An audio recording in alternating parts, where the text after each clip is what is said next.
The rhythm continues. Yeah, we are still at the Swiss Ghana Jazz concert. You know, the collaboration between Accra Jazz Academy and Switzerland's Hemo Jazz Orchestra is truly a masterclass of musical fusion. It's a celebration of talent, partnership that you don't want to miss. Watch this.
Now, during the week before Easter, the Ghana Airports Company announced that it was increasing some levies. Actually, the transport minister is the one who made the announcement that some levies were going to be increased.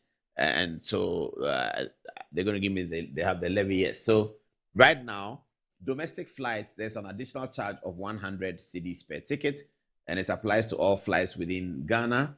And then regional flights, that's West Africa, one-way surcharge is $30, and then a return surcharge is $70.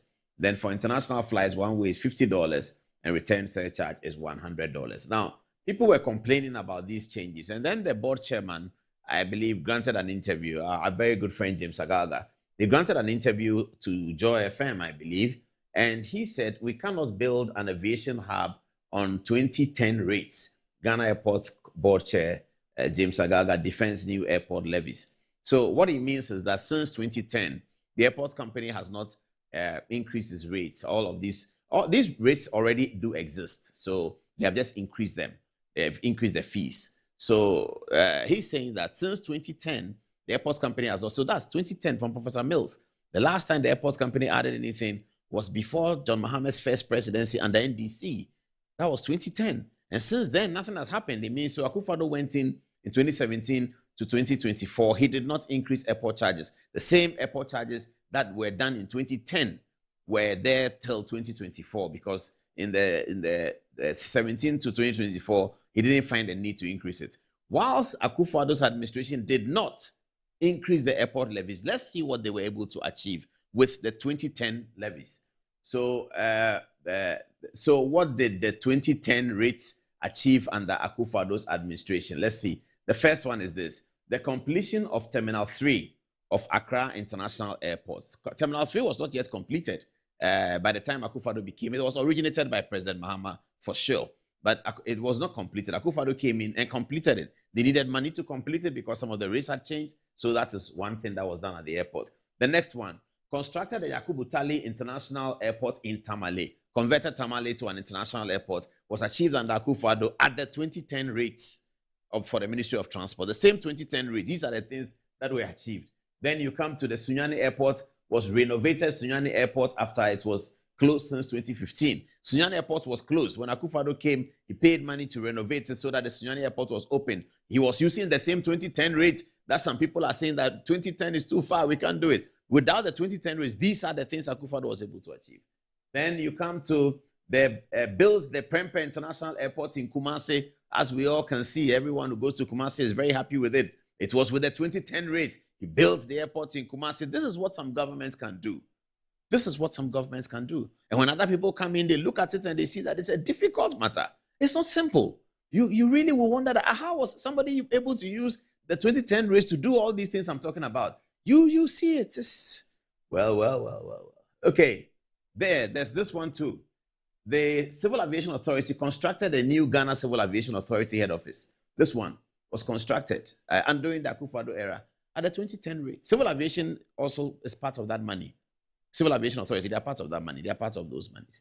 But this is what happened.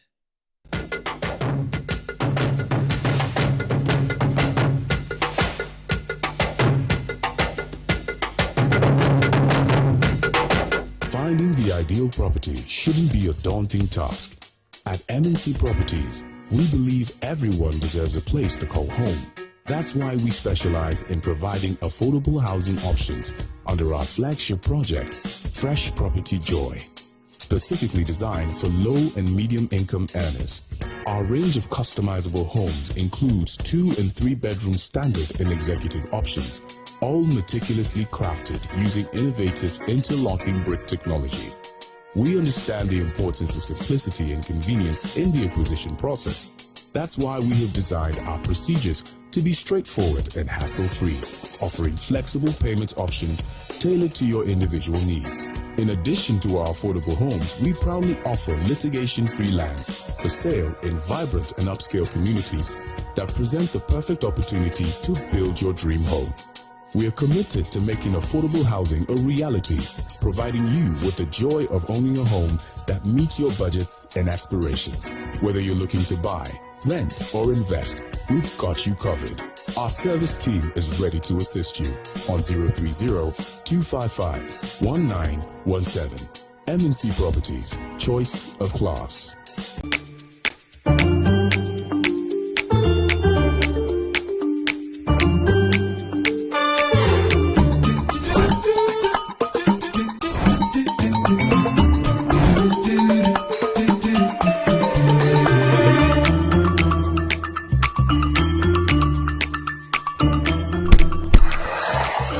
Hey buddy, it's me Azar. Hey, me now they see. Hey, you dey look fresh. Oh. Hey. With your label today. Wait till you see what's inside me. Azar freshly made inside and out for greater coverage and colors that last longer and beautify your walls, spaces and places. Azar, no size. Go ahead. Buy now. Azar, #1 from Azar Group since 1921.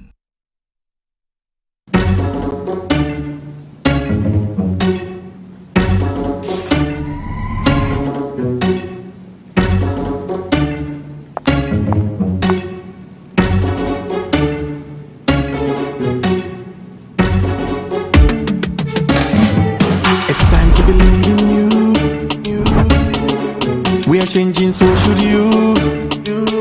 If you're dreaming, don't be afraid. And in the valleys, keep your head up high. Dare to dream with Puma drinks. Puma, Puma. Yeah, believe it, you can achieve. Puma, Puma. Oh yeah, clap your hands for the whole new vibe. Make we set the Puma. Oh yeah, come alive. Puma, Puma. Let me hear you. Puma.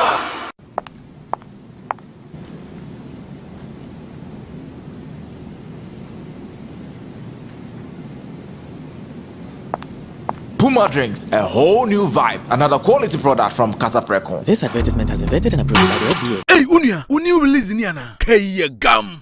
A bitino was me new release. Me can no access fit muhono. And na TurboTech Garages Limited. Akwafa besiesi amana aye nitia. Obiasa ya ka amunu. Accident car no na. TurboTech Garages Limited. Amana se jina ni naso sano. Mesi wo. Womo akwafa broni fita engineer efra abrochiraba. And wo check cars no. Na wo hunu baabi a fault krowo. And ho spare parts so ade hyehyɛ. Afenesi road. And so who charges kakra bi o. TurboTech Garages Limited. Wo ye general servicing. Ebili engine overhauling, engine tuning, oven spraying, general electrical works, air condition installation work, BM, upholstery, gearbox, make a day. TurboTech Garages Limited. Apart from sir, car that wotimi ato, and now our trauma one was science importation of cars and whose spare parts. If la butreba, wokoto car mawa, a free. Ace, also what you kwawe. TurboTech Garages Limited. Our La Paz Malam Road. After Bayard traffic light, wah. Bibiania for 0206 48 17 and 3 and now 0542 96 11 11. Website TurboTechGhana.com. TurboTech Garages Limited. Hey, kaya wo bia benyane. TurboTech Garages Limited. Your car beauty and the power boosters.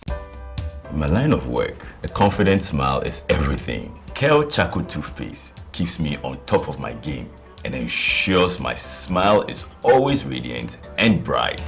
With the tiring nature of my job, we spend several hours under the scorching sun. To keep our teeth white and our breath fresh all the time, we use none other than Kale Charcoal Toothpaste. Kale Charcoal Toothpaste.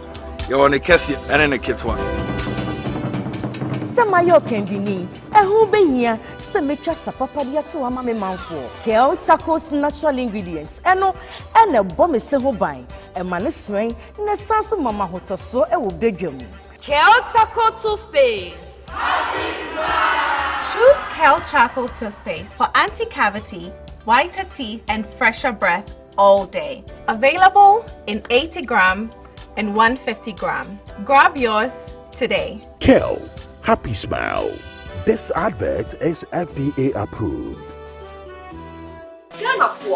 Me chechi ya woni nara me din e de baby da pa me di ade sonko kra na ebremo nya ode to aduane mo ama waduane e de pa na me de bremo eno any some spices e mu wa wo bebre o various flavors ubenya e yakoko ubenya nantwie ye de ku jollof mu ma emu ye de ubenya ye de ku nkwan ye de ku froye mu ho na kope bito na ema waduane enye de unyimi nia ye nkon ye konko tie nyankofo eka Utando ye communication to ni o enjoy uduba that Samu spices. One in the essence no time.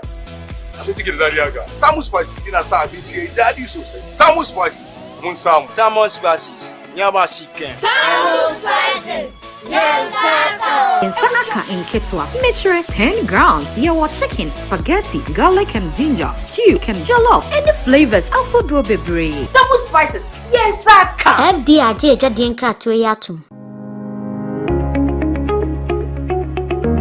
Looking for comfort, convenience, and class all in one place? Welcome to Stay Easy Apartments on Conference Center, where modern living meets exceptional service. Whether you're staying for business or leisure, Stay Easy offers you a home away from home. Spacious and well-furnished apartments, pool, gym, and everything you need to relax and feel at ease. Planning a meeting, workshop, or special event? Our event ground and state-of-the-art conference center is designed to host your events and bring your vision to life. From corporate gatherings to private functions, we provide the perfect space, supported by modern equipment and a professional team ready to assist you. At Stay Easy, your comfort and success are our priority. Book your stay or reserve your space today. Call us at 020-739-1473 or 0244-226367. Stay Easy Apartments and Conference Center.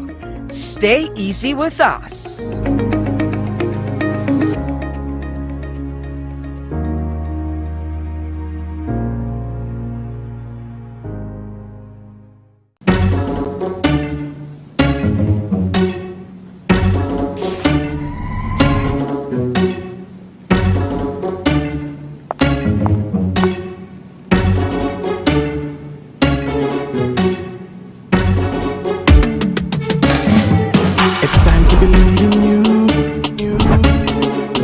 Changing, so should you. If you're dreaming, don't be afraid. And in the valleys, keep your head up high. Dare to dream with Puma drinks. Puma, Puma, yeah. Believe it, you can achieve. Puma, Puma, oh yeah. Clap your hands for the whole new vibe. Make we set the Puma, oh yeah, come alive. Puma, Puma, let me hear you. Puma.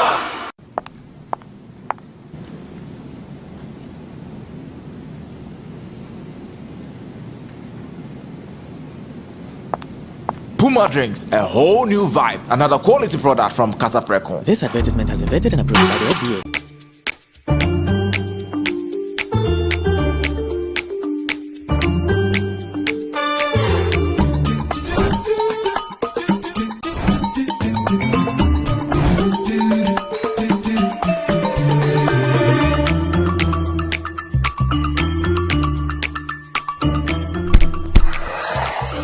Hey buddy, it's me Azar.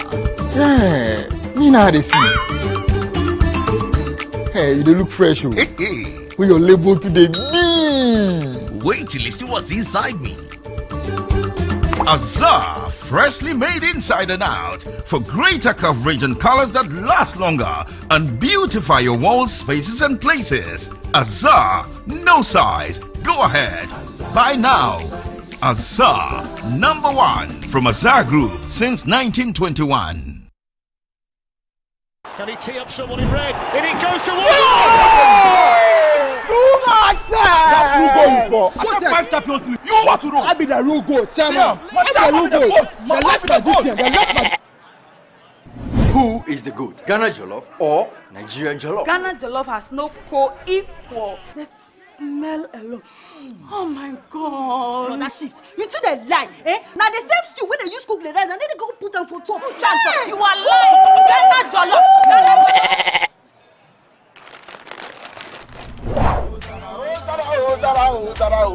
And you forget everybody, yeah? My guy. Put some respect on the goat. On the goat. The only goat I know lives in Tama. Every year, we dey give to you back. We are talking about BET. I want some Yadiaji face. Except be the goat, huh? My guy, he be the goat. Though our choice of goats may differ in football, music, and jollof, Alomo Bitters always brings us together. Alomo, experience greatness in every moment. Drink responsibly. Not for sale to persons under 18, nor recommended to pregnant women. This advert is FDA approved.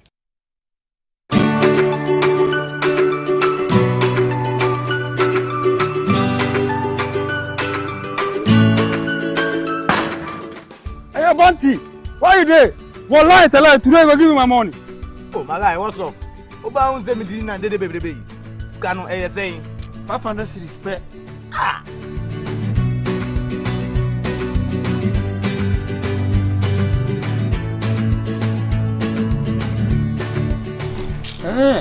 I see. Level don't change. But to show me the way. But there's some sorry, Manua. Talk to babe. ¿Quieres ganar dinero? Huh? Cash, cash. Yes, cash. Let me show you the easy way to make money with one chat. Visit the Wanna Own website at wannaown.us.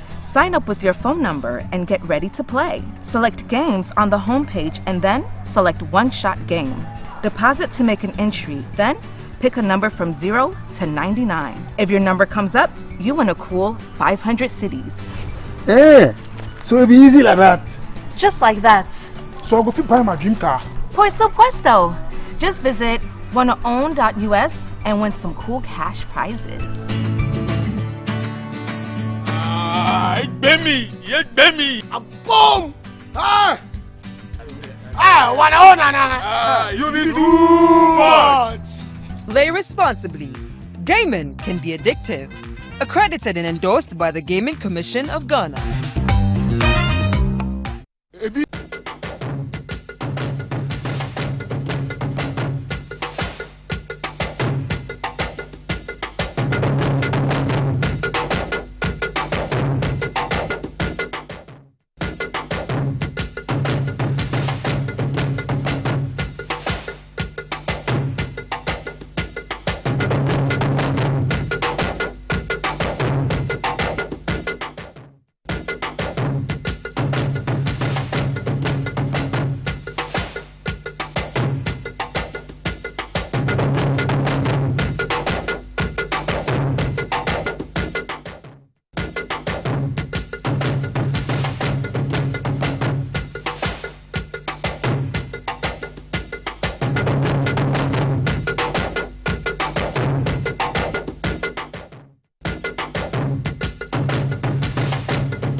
Well, welcome to the show. Tonight we have an interesting show for you. We're going to get into a groove with an interview, a conversation with the Ghanaian musician, rapper of international acclaim. They call him Medikal. He's here. Tonight we have an exclusive interview with him. And he's coming here because, in addition to many reasons, he's coming here because he's working for the Ministry of Manpower, where they are trying to get young people off drugs and to get their lives better. And so the campaign is called Red Means Stop. That's a campaign that he's waging. Red means stop. And so he'll be here to talk about that. But of course, we will not have a conversation with Medikal without getting into the controversial issues. So we're going to ask him about his married life. We're going to ask him about his music. We're going to ask him about his experience at the O2 Arena. We're going to ask him about his relationship with Shatta Wale, his relationship with industry people, his relationship with Bulldog. All of that is going to be part of our Good Evening Ghana. You know, once in a while we do that. The other day we were in Shatta Wale's house. The other day he was here. The other day we were in Stone Boy's house. Once in a while we do that. And at the beginning of the year, before the politics gets very heated, we take the occasion to do some of these interviews and get our viewers to understand a few things that are happening outside politics, but also very significant in shaping the youth of our society. And that's why we are interviewing Medikal today. But before we do that, there's a big story. RNAQ, Richard Amakwe, the billionaire businessman, the Bills Credits founder, who also has a private jet, has come in the news. Recently, a socialite has accused him of ignoring his paternal responsibilities in terms of looking after his wife and children. It's been said that he is not looking after his wife and children. A high court, came out yesterday and awarded 300,000 Ghana cedis to his estranged ex-wife, who has filed a divorce application and who, upon the divorce application, is asking for money from Richard Amakwe. The judge and his judgments have come up for controversy because somewhere implanted in the judgment, the judge appears to have made near explicit comments about the applicant, the lady, the former wife of Richard Amakwe. The judge said that she has good looks and she could find a husband. Many people on social media have taken grave offense to that, including the Deputy Chief of Staff, Nana Oyelitha. And if you understand Nana Oyelitha's background, she was Minister for Gender, and she has spent a lot of his private legal practice protecting women and children and advocating for them. And so Oyelitha's comments coming out of the Jubilee House was significant. The lady in question has just made changes in lawyers, and she's got a good new lawyer. I don't have the permission to mention, so I won't mention, but as we build up on the case, she's got a good new lawyer who's going to file an appeal against the matter. But social media people are having a lot of conversation about it. We're going to take the next 5 minutes to get our lawyer Apriku in to tell us what it means and why are some lawyers critical of the judgment against the coming from the judge. So, lawyer, good evening. Good evening. Who are these? So this is RNAQ, the millionaire or billionaire, I cannot really tell, and his ex-wife. Okay. Because the decree was already given for the dissolution of the marriage. What does that mean? Before. So in marital cases, there are mainly two legs. One is the actual dissolution of the marriage, which is that the marriage has been collapsed. And the other is the sharing of the property. So you can... If there's no property, you don't they just... In fact, there are some couples, they just don't want anything of each other. So we can just go straight and collapse the marriage, dissolve the marriage, and then everybody goes. In the property sharing is each other. You take from me, I take from you. Is that That is, you know, the law now is that the law doesn't recognize a man, you know, being more than a woman. So a woman can also claim, a man may also claim property from a woman. So for instance, Adele's husband, who's Adele? Adele, the musician, okay, claimed property settlement from Adele because he claimed that Adele was the breadwinner. Also, Sia Fela, a popular Australian singer, we had similar matters with her because the husband claimed that Sia was the musician that sang Chandelier. I don't know if you know that song. Okay.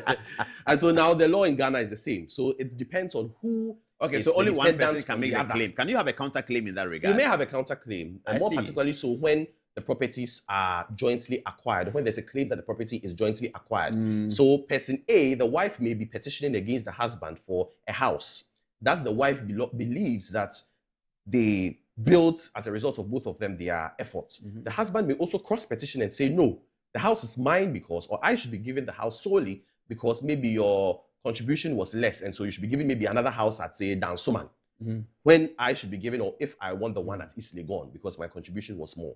So it's a two-way street. I see. So what do we have here? So the petitioner, so when we say petitioner, is basically the one who initiated the divorce proceedings, claimed as against the husband that, yes, she was instrumental in starting bills. At that time, it was called quick credits, microcredits. And so as a result of that, she was entitled to, and it was based on bills that RNAQ is who he is today. And so she was a director and a shareholder in a property, in bills.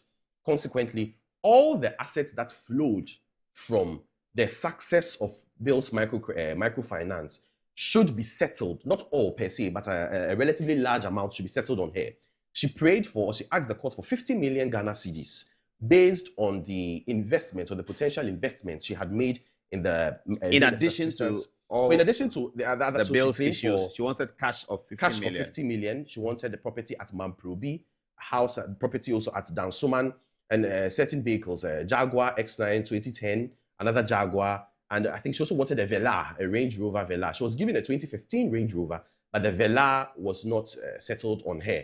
The court awarded it or the court refused to give her the Velar. So she was given some vehicles, she was given some houses. Which vehicles was she given? And that's the Jaguar X9 2010 and another Jaguar, and then a Range Rover 2015. And then the properties at Mamprobi and Dansoman. And then 5,000 cedis a month for their 3 children. The court ordered... No, 5,000 for them. So 3 children? Yes, that is so. The court ordered... 5,000? The court ordered that... That's not enough. The court ordered that he should be made to pay the children's fees and their health care. And so... Sure, the 5,000 is some form of additional support, entertainment, those things, entertainment, and in the house. However, they can spend time with him during vacations because already the status quo, even when they separated, the children were with her most of the time. So for vacations, they can spend with him, and then they can also spend time with him once every fortnight. That is within 2 weeks. In addition to the vacations? In addition to the vacations that they may spend with him. Where are the children going to be living? For that, it's up to them. That we cannot tell. In fact, the court cannot specify. But they give her a house in Dansoman and Mamprobi. I do not know where she resides currently and presently. In fact, I'm not unable. Okay. If I knew, I cannot put that out. I get it. But Mamprobi and Dansoman houses were given to her. Yes, that is so. And RNQ got the Trasaco and the Trasaco, a Vela, a Range Rover Vela. No, Trasaco house for RNG. And he got AQ, the Vela. So the woman claimed the Vela, but the court did not give it to her. Gave it to him. So he's in Trasaco. He's in Trasaco. But maybe they have other assets. But the woman get the bill stain she wanted. The court give her shareholder. So she's already, per the court, the last page of the court's ruling, I think on page 9, the court held that she already is a shareholder. I suspect, per the originating documents, that the 50 million was as a result. So let me explain it from the start. She contributed to bills. Bills became big. As a result of bills becoming big, he had so much money. Or he has, that is her story, I'm not saying it. He has so much money.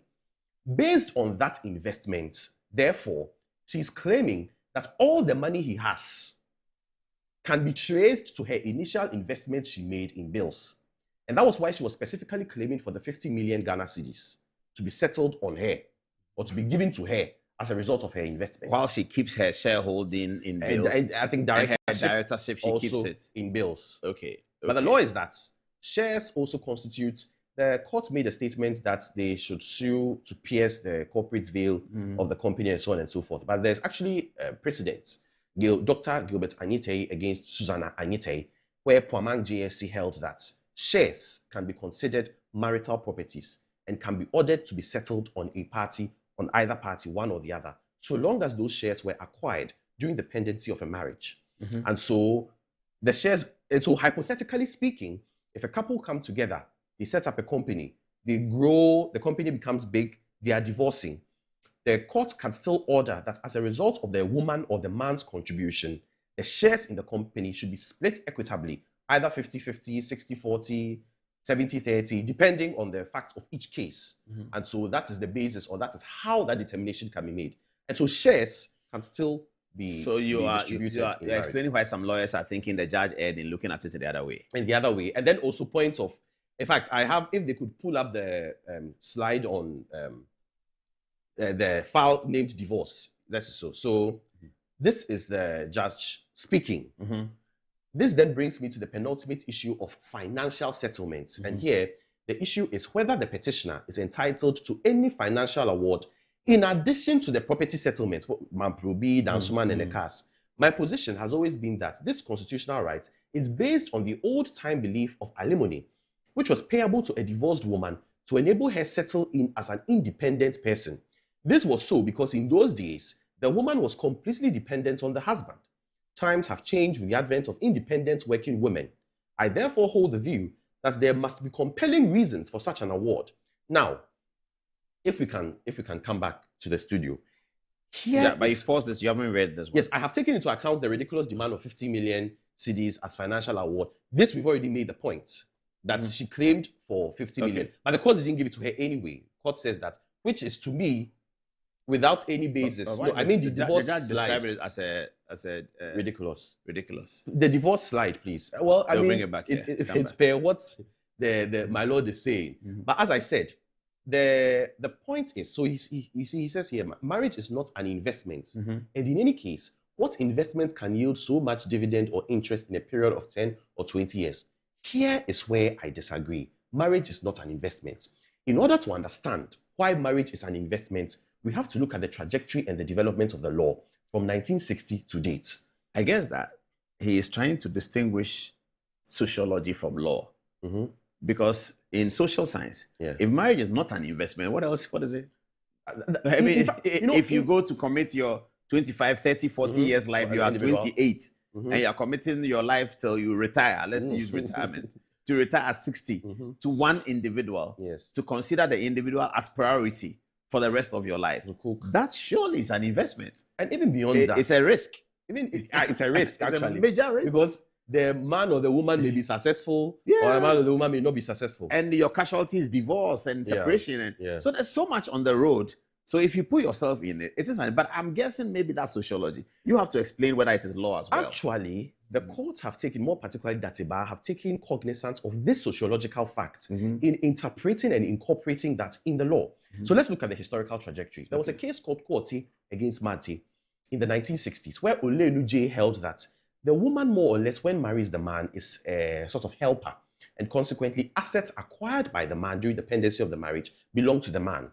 And so this was the back of, I don't know if you remember, in those days, a man dies, they come and throw the woman away from the house, all those things. Good. Now, when we then moved to the 70s, there was a case called Abebrese against Carr, Abebrese versus Carr. In this case, what happened was that the courts then developed what we call the doctrine of substantial contribution.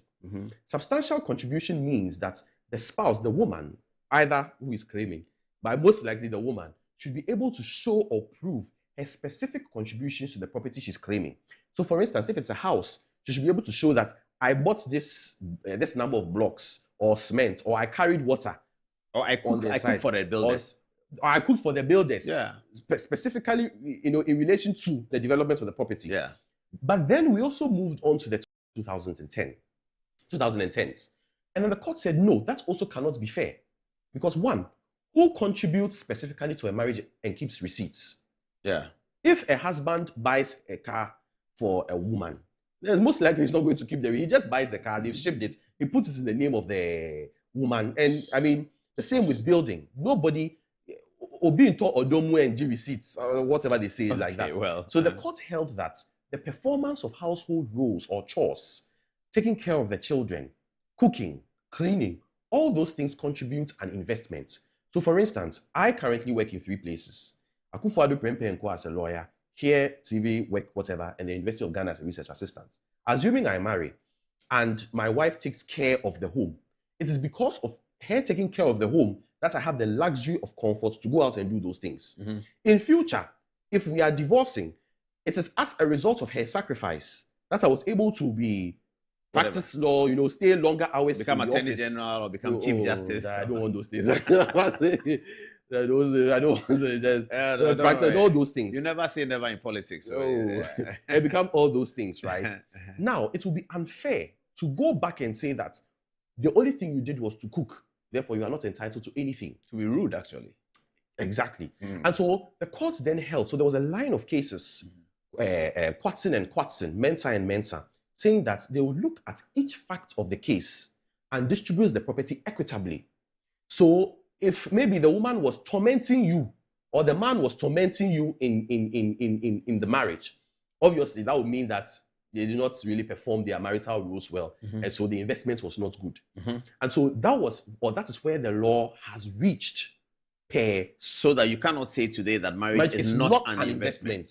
Because the law has actually defined it to be an investment. A loose interpretation of those things. It says, if you have, and also there's something called property settlement, which says that, or the principle is that if someone takes someone from a relatively low social status, elevates him or her, and then as a result of that exposure, the person cannot take church. The person cannot eat some form, now is used to living in cantonments and all those things. It will be unfair to send her back to Dansoma. Oh, Dansoma is a nice area. I'm sorry. I take strong offense to that. I'm really sorry. Dansoma is a nice area. I'm really sorry. Those of us who grew up there will not be. So get back to somewhere else. Yeah, to somewhere. You can say somewhere else. I was going to say Kaswa, but I can't say Kaswa. So it will be unfair to do that to the woman or the man as a result of that exposure. And so maybe the principle is there. Maybe 50 million may have been excessive. But these statements about marriage not being an investment, the woman being young and pretty and attractive, that attractive thing is so bad. I mean, the woman can sue him. In exercise of his judicial authority, he's immune. So he can say anything? Yes, unfortunately. I can't say unfortunately. The judge can say anything? Yes. You can say ugly woman. It is only, you can only take up against him administratively. when you file a petition, yes, Chief yes. Justice, yes. Yeah, but you cannot bring him. Okay, so maybe she can take that petition. A petition is what I mean. I don't mean a legal action. Okay, you cannot bring him before a court properly so called. No, a petition. So judges in exercise of their judicial function, members of parliament on the floor of parliament, and the president absolutely are privileged according to Ghanaian law, and diplomats also are privileged. They can't bring actions against them. So that is where we stand. The issue of women, a woman being attractive. So she was awarded 300,000 Ghana cedis. Lump sum, 5,000 cedis every month. And then the properties that we earlier mentioned were settled on her. Did the judge also say that she can get a job? She's already working a lucrative. She's working like her salary at the bills. She's already high. and so consequently may not. But then again, what is the consideration? You see, it's a relative. But do we know what she is at bills? Is she as a director? As for her specific, is it non-executive or for a specific role? I do not know. I cannot mention. But then again, you see, these things we do not really look at who she is to say that you are earning much, therefore you are not entitled to. So, for instance, assuming the money that Kwame, who is hustling in life and does not really have much. The money the court will award to Kwame's wife upon divorce, there are some instances where alimony can just be 10,000 cedis. Will be fundamentally different from someone who is a billionaire upon divorce. That is why the courts may even award there are instances where the courts can award hundreds of millions of dollars, and we see it in America. Jeff Bezos had to settle his wife. So it's not necessarily because the woman has a successful career. We are looking at the circumstances of this case. Who are you as the person? I get the point. So Bill Gates' wife Melinda is already rich, but it didn't stop the court from awarding not her. Bill, Jeff. No, Bill Gates. Yes, okay. I'll give you another example. Okay. Bill Gates, he's also went through a divorce. Bill and Melinda. Bill Gates of Microsoft. Yeah. Yes. Did they divorce? They've divorced? Yeah, please don't say you don't know. Oh, sorry. Then I have to cross-check. No, the viewers will beat you I'm up. sure I've seen this. Bill and Melinda Gates got divorced. Okay. Bill had to Melinda. Bill had to pay her substantial amount of money, but she's already rich in her own right. Yeah, in her own right, she's a billionaire already. So I get the point you're making. So it's not just it's about not necessarily you're already rich, so we'll give you a little exactly. bit that you're already earning, that you're already beautiful. You're looking at the facts. So that if she were not beautiful, you give her a bit more. You see that thing of beauty and not beauty. It was a comment in passing made in a case. Is it Class Peters? It's escaped me immediately. And that mainly had to do with the breach of promise to marry. And the rationale in that instance is where there's a breach of promise to marry, you promise to marry someone, and you do not go ahead with the marriage. And as a result of that promise, the person lives with you, stays. I'm doing one since 2001 to 2020 thereabouts. And so based on those things, the court can say that you have basically thrown the valuable years of the person away, and consequently, but more often than not, those considerations will not really. Okay, so they will say that she's no longer in a position to find easily a new suitor. And therefore will cost all that against you. Exactly. But in this instance, so that's what he's interpreting to say that, but this one, she can find a suitor. But the thing is, beautiful. The thing is it the man that is going to feed her? Is it a new husband that is going to feed her? Because here's a situation where on one page, you mentioned that she's independent, as an independent person, and then on the other page, you are talking about the fact that she will get somebody. She will get someone. Is she going to be because she says she's independent? If she's independent, exactly. So give her what she's entitled to and let her go here somewhere. No, we'll leave it here. We'll leave it here, and then. But there's actually an appeal that has been filed. I'm sure you mentioned. What are the chances of? Or how does that work? Does it mean they will not give her the 300? They will not give her the cars. They will keep all and finish the appeal. Is that how it works? So it depends on the facts of the case. They could apply for what you call a stay. In this instance, she has been awarded. What they can pray is that they can pray for an enhancement of that award. And in the enhancement of that award, I don't think the ones that are appealing, the woman, because she's been awarded something. The point of the appeal is that she wants more. So I don't think she will say, stop giving me these things. Okay. I get it. She will take it, Oliver Twist, and then ask get for more. Okay, let's see. We'll follow the appeal and bring to viewers all the details. Thank you very much, Lawyer Apreku, who has been educating us on some of these things. Okay, let's get to the LGBT conversation. Quick one. And then I have Zaki Mustafa Hamid in the studio. He has a big story for us. He has a very interesting conversation with us. And then perhaps we'll talk about sports maybe. But let's get to the LGBT conversation. So, is the video ready? Let them tell me whether the Prophet Oduro video is ready. Will they change the background? They will very soon. Okay. And a text message will please take your seat so that I can. All right. So we're back on the LGBT conversation, and there's a letter from the Muslim.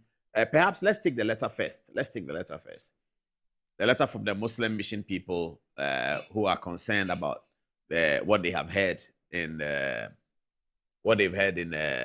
media, and this is how it reads: 8th of April 2026, for immediate release, in the name of Allah, the most compassionate and the most merciful.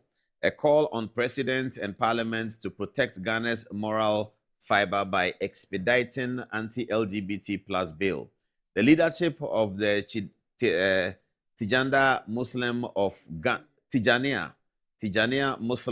of Ghana issue this urgent appeal to the President of the Republic, H.E. John Dramani Mahama, the Parliament of Ghana, to fulfill their sacred duty to the people by ensuring the immediate passage and assent of the proper human sexual rights and Ghanaian family values bill. A call to presidential conviction.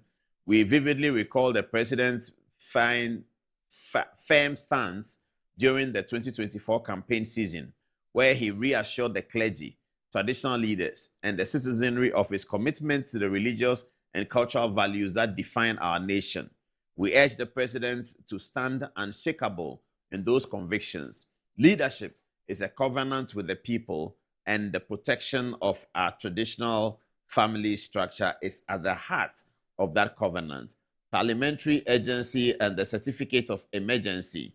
We have observed Parliament pass under numerous fiscal and administrative bills under a certificate of emergency, sometimes within a mere 24 hours. We argue that there is no greater emergency than the potential erosion of our society's moral foundation. If economic policies merit such speed, then the preservation of our cultural identity, the very soul of Ghana, deserves even higher priority. We urge the House to treat this bill with the same legislative vigor and urgency. The moral mandate for the Ghanaian people, the LGBT plus issue, is not merely a legal debate. It is a matter of national survival and spiritual integrity. Anything that touches the moral fiber of our society must be treated as a primary concern. Our laws must reflect the collective conscience of the people we serve. A reminder of state sacred promise in alignment with our diverse religious heritage. We remind our leaders of the divine weight of their words. As the Holy Quran instructs, quote, and fulfill every covenant, for every covenant will be questioned on the day of judgment, unquote, 1734. Promises made to the people regarding our traditions, religion, and the unity of our society are not just political statements, they are solemn oaths before God. We call on the presidents to expedite all executive processes on Parliament to safeguard the future of the Ghanaian family. God bless our homeland Ghana and make her greater and stronger. That's what the statement says. LGBT and the NDC, politicization of it. Let's go to our clergy. Let me repeat the appeal. Nicholas Duncan Williams is the Archbishop, the overriding Archbishop, and we want to repeat the appeal to the Archbishop about this matter. It's very important. It holds the unity of the church.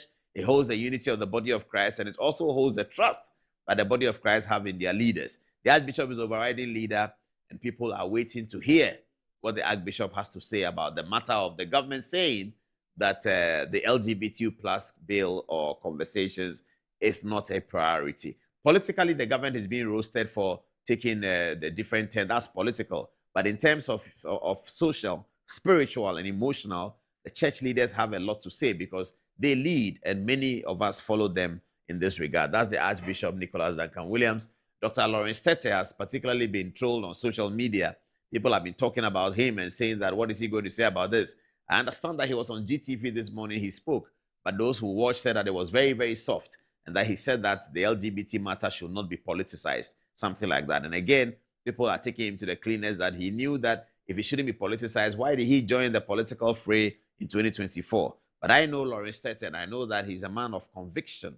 He's not a man that can be bought. And I believe that very soon he'll be coming out to make a much stronger statement about this LGBT matter. The same statement he made, not because it is political, but because the people who follow the church leaders must not lose faith in the church leaders. Because as I said, the clergy are more important than the politician. So people can lose faith in the politician, and they will lose faith in politicians every now and then, but they cannot lose faith in the clergy. Dr. Lawrence Tete will rise up to the occasion.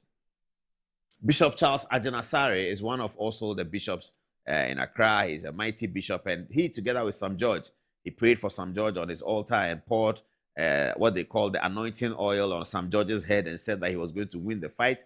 And he spoke against the government because of this LGBT, and he spoke as a man of conviction.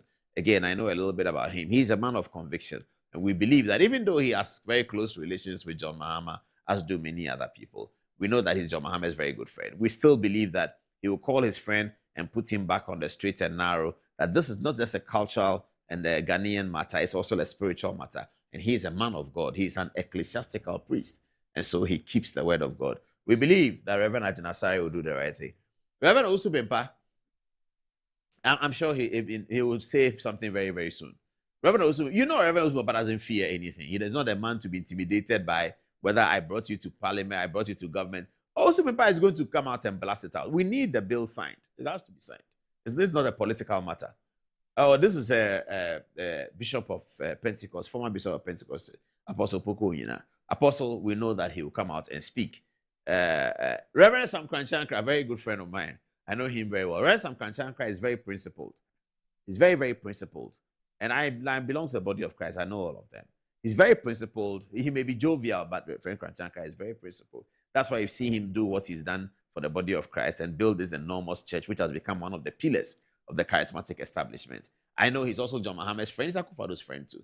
He's John Mahama's friend. But I know that he's going to pull the trigger and put the president on the straight and narrow. This is not just about the president. It's not about friendship. It's about the destiny of Ghana. And it's about the faith of the church in their leaders. Reverend Sam Kranchankra, I salute you.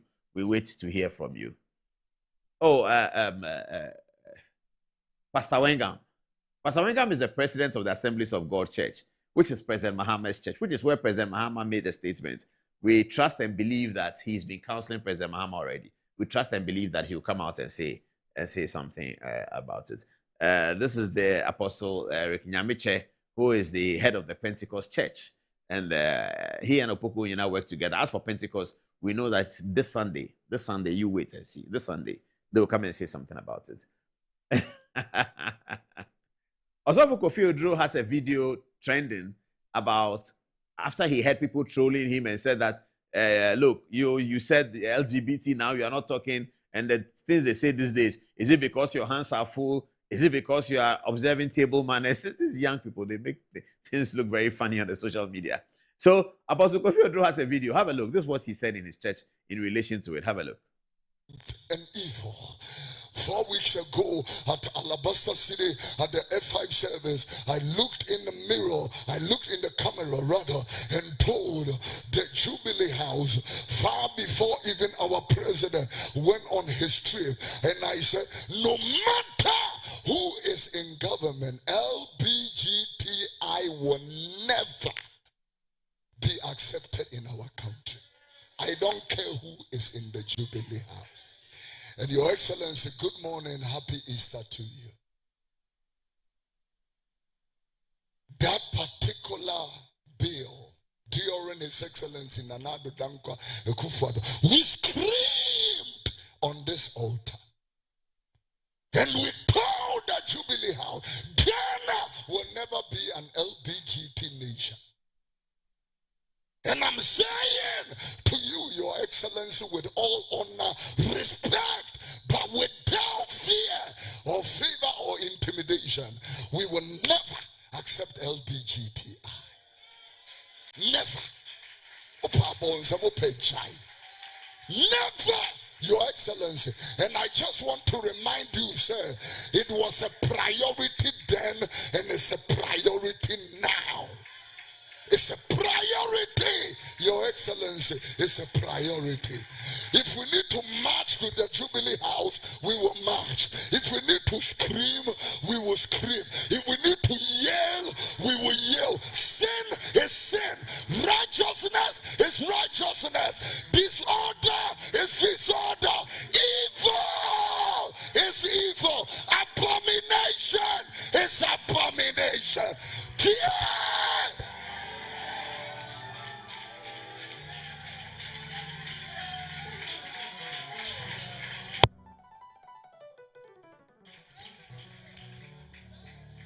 What are you talking about?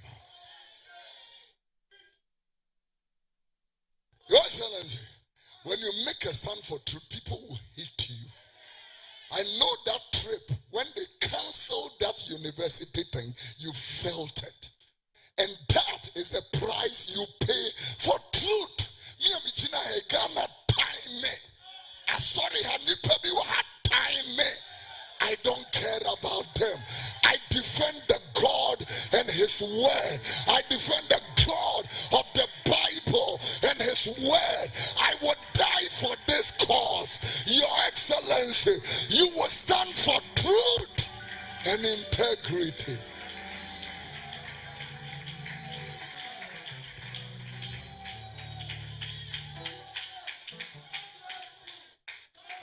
It's not a priority. With all due respect, sir, in your campaign message, the reason I voted for you is LGBTQ. That you will pass a legislation. Yeah. Number 2 is oral. We need our money back. We can't be patient, Your Excellency. We need our money back. 2 things. And punching from punching mema. A punching bam for punching bar. We try and bam for we try and bar. Aden and nipa bottom say. Aden and nipa Jimmy who say. A dear bentra. A ponko bam for ponko bar. Ponko bema for ponko bema. Even animals, they don't do that. I'm reminding Jubilee House of Leviticus chapter 18 and verse number 21 and verse number 22. Put it on the screen. I would read it in English and read it in our language. The Bible made a submission. Thou shalt not let any seed of yours pass through the fire to Moloch, neither shall you profane the name of the Lord. I am the Lord. Verse number 22. Everybody listen. Thou shalt not lie with mankind as with womankind. It is an abomination. Turn it into a different version. In another version, the Bible says, don't have sex with a man as a man does with a woman. It is abhorrent. Another version, the Bible said, you shall not lie intimately with a male as one lies with a female. It is repulsive. Another version, the Bible said, no man is to have sexual relation with another man. God hates that. Another version, the Bible said, you may not have sex relations with men as you do with women. It is disgusting, a disgusting thing. It is despicable. It is disgusting. It is a disgusting thing. It is a disgusting thing. It is a disgusting thing. It is a disgusting thing. It is a disgusting thing. It is a disgusting thing. It is a disgusting thing. It is a it's a disgusting thing.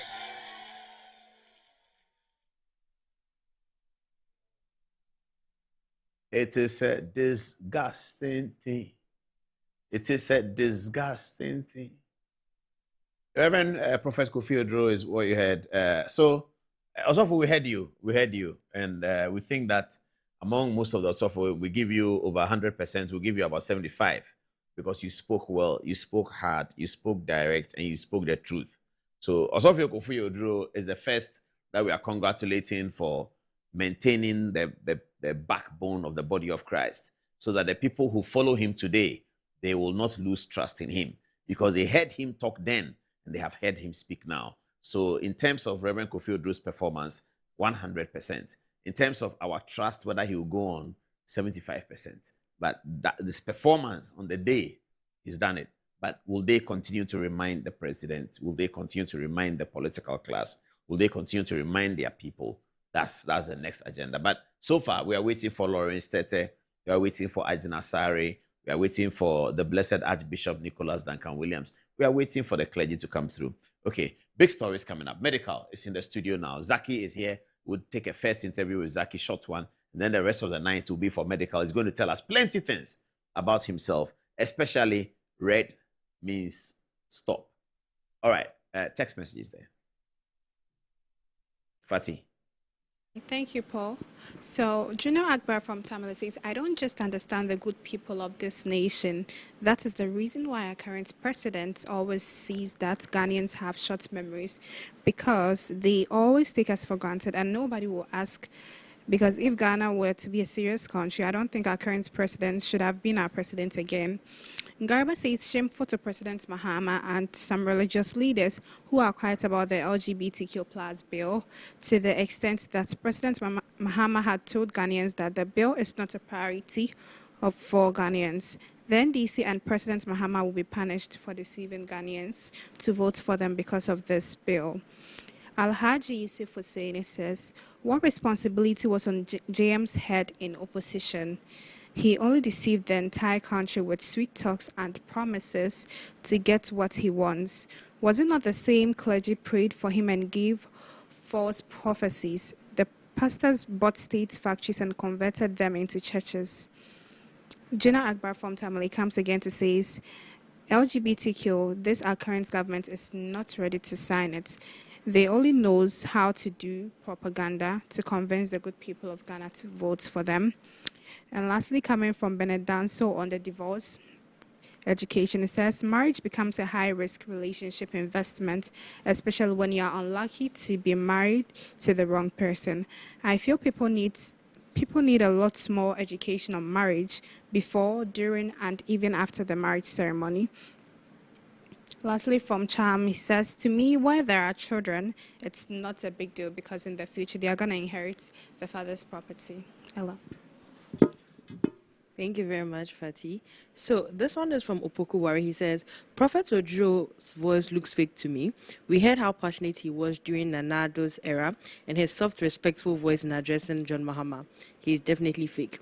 Chris Ado says, Paul, all the pastors you have displayed their images on your show knew at the back of their minds from the onset that JDM will never sign the bill, but they critically campaigned against Nanado with sole aim of bringing their man to power so that he can satisfy them with the state money because Akufo-Addo was not doing that for them. Ignore them. They don't have any principle. If they believe in what they did, why has it taken them this long for the people to mount pressure on them before they started commenting on it again? L. Obama from Tamale says, wow, this is a great pastor, and I hope his colleagues will be honest and speak about the LGBTQ issue just like they did in the past. God bless that pastor. Barnett Danso says, as for these anti-LGBTQ issues there, most of these charlatans in cause have soiled their reputation for politicizing it to help NDC and Mahama win. Now they have become deaf and dumb, seeing no evil and hearing no evil from a distance. God is watching them all. Theophilus Obin says, good evening, His Lordship Apostle Paul. This LGBTQ issue should have been tackled devoid of politics, but the NDC used it as a weapon to demonize the previous government. This really angered Ghanaians and they voted the NPP government out. To our surprise, these angels who said they were going to pass the bill into law are now saying it is not their priority. The God of Nanado is working, and indeed, he continues to shame his critics. Lastly, from Richard Asante, he says, Mr. Paul, I wonder why you are even pampering some quack pastors like Kofi Ojo, Sam Kwache, Owusu Bempa, Zoe Pastor, and the others. Please, let's call a spade a spade. They are definitely all fake. Over to you, okay? Thank you. What responsibility was on JM's head in opposition? He only deceived the entire country with sweet talks and promises to get what he wants. Was it not the same clergy that prayed for him and gave false prophecies? The pastors brought state factories and converted them into churches. They have no moral rights to speak on so many things. And this is coming from Alhaji Yusuf Husseini. Danny Barr says the NDC doesn't have the balls to handle Galamsey menace. And now they have also shown that they are not noble enough to pass the LGBTQ bill. Lie government. Finally, from Raymond Nsu Akakiwa, he says, these NDC propagandists are not disappointing some of us at all. When they lied their way into power, reality will expose them shamelessly. It is only under the NDC government that the economy is showing signs of strength. Yet, the people are not feeling the positive impact. May God continue to guide and protect Dr. Baumia.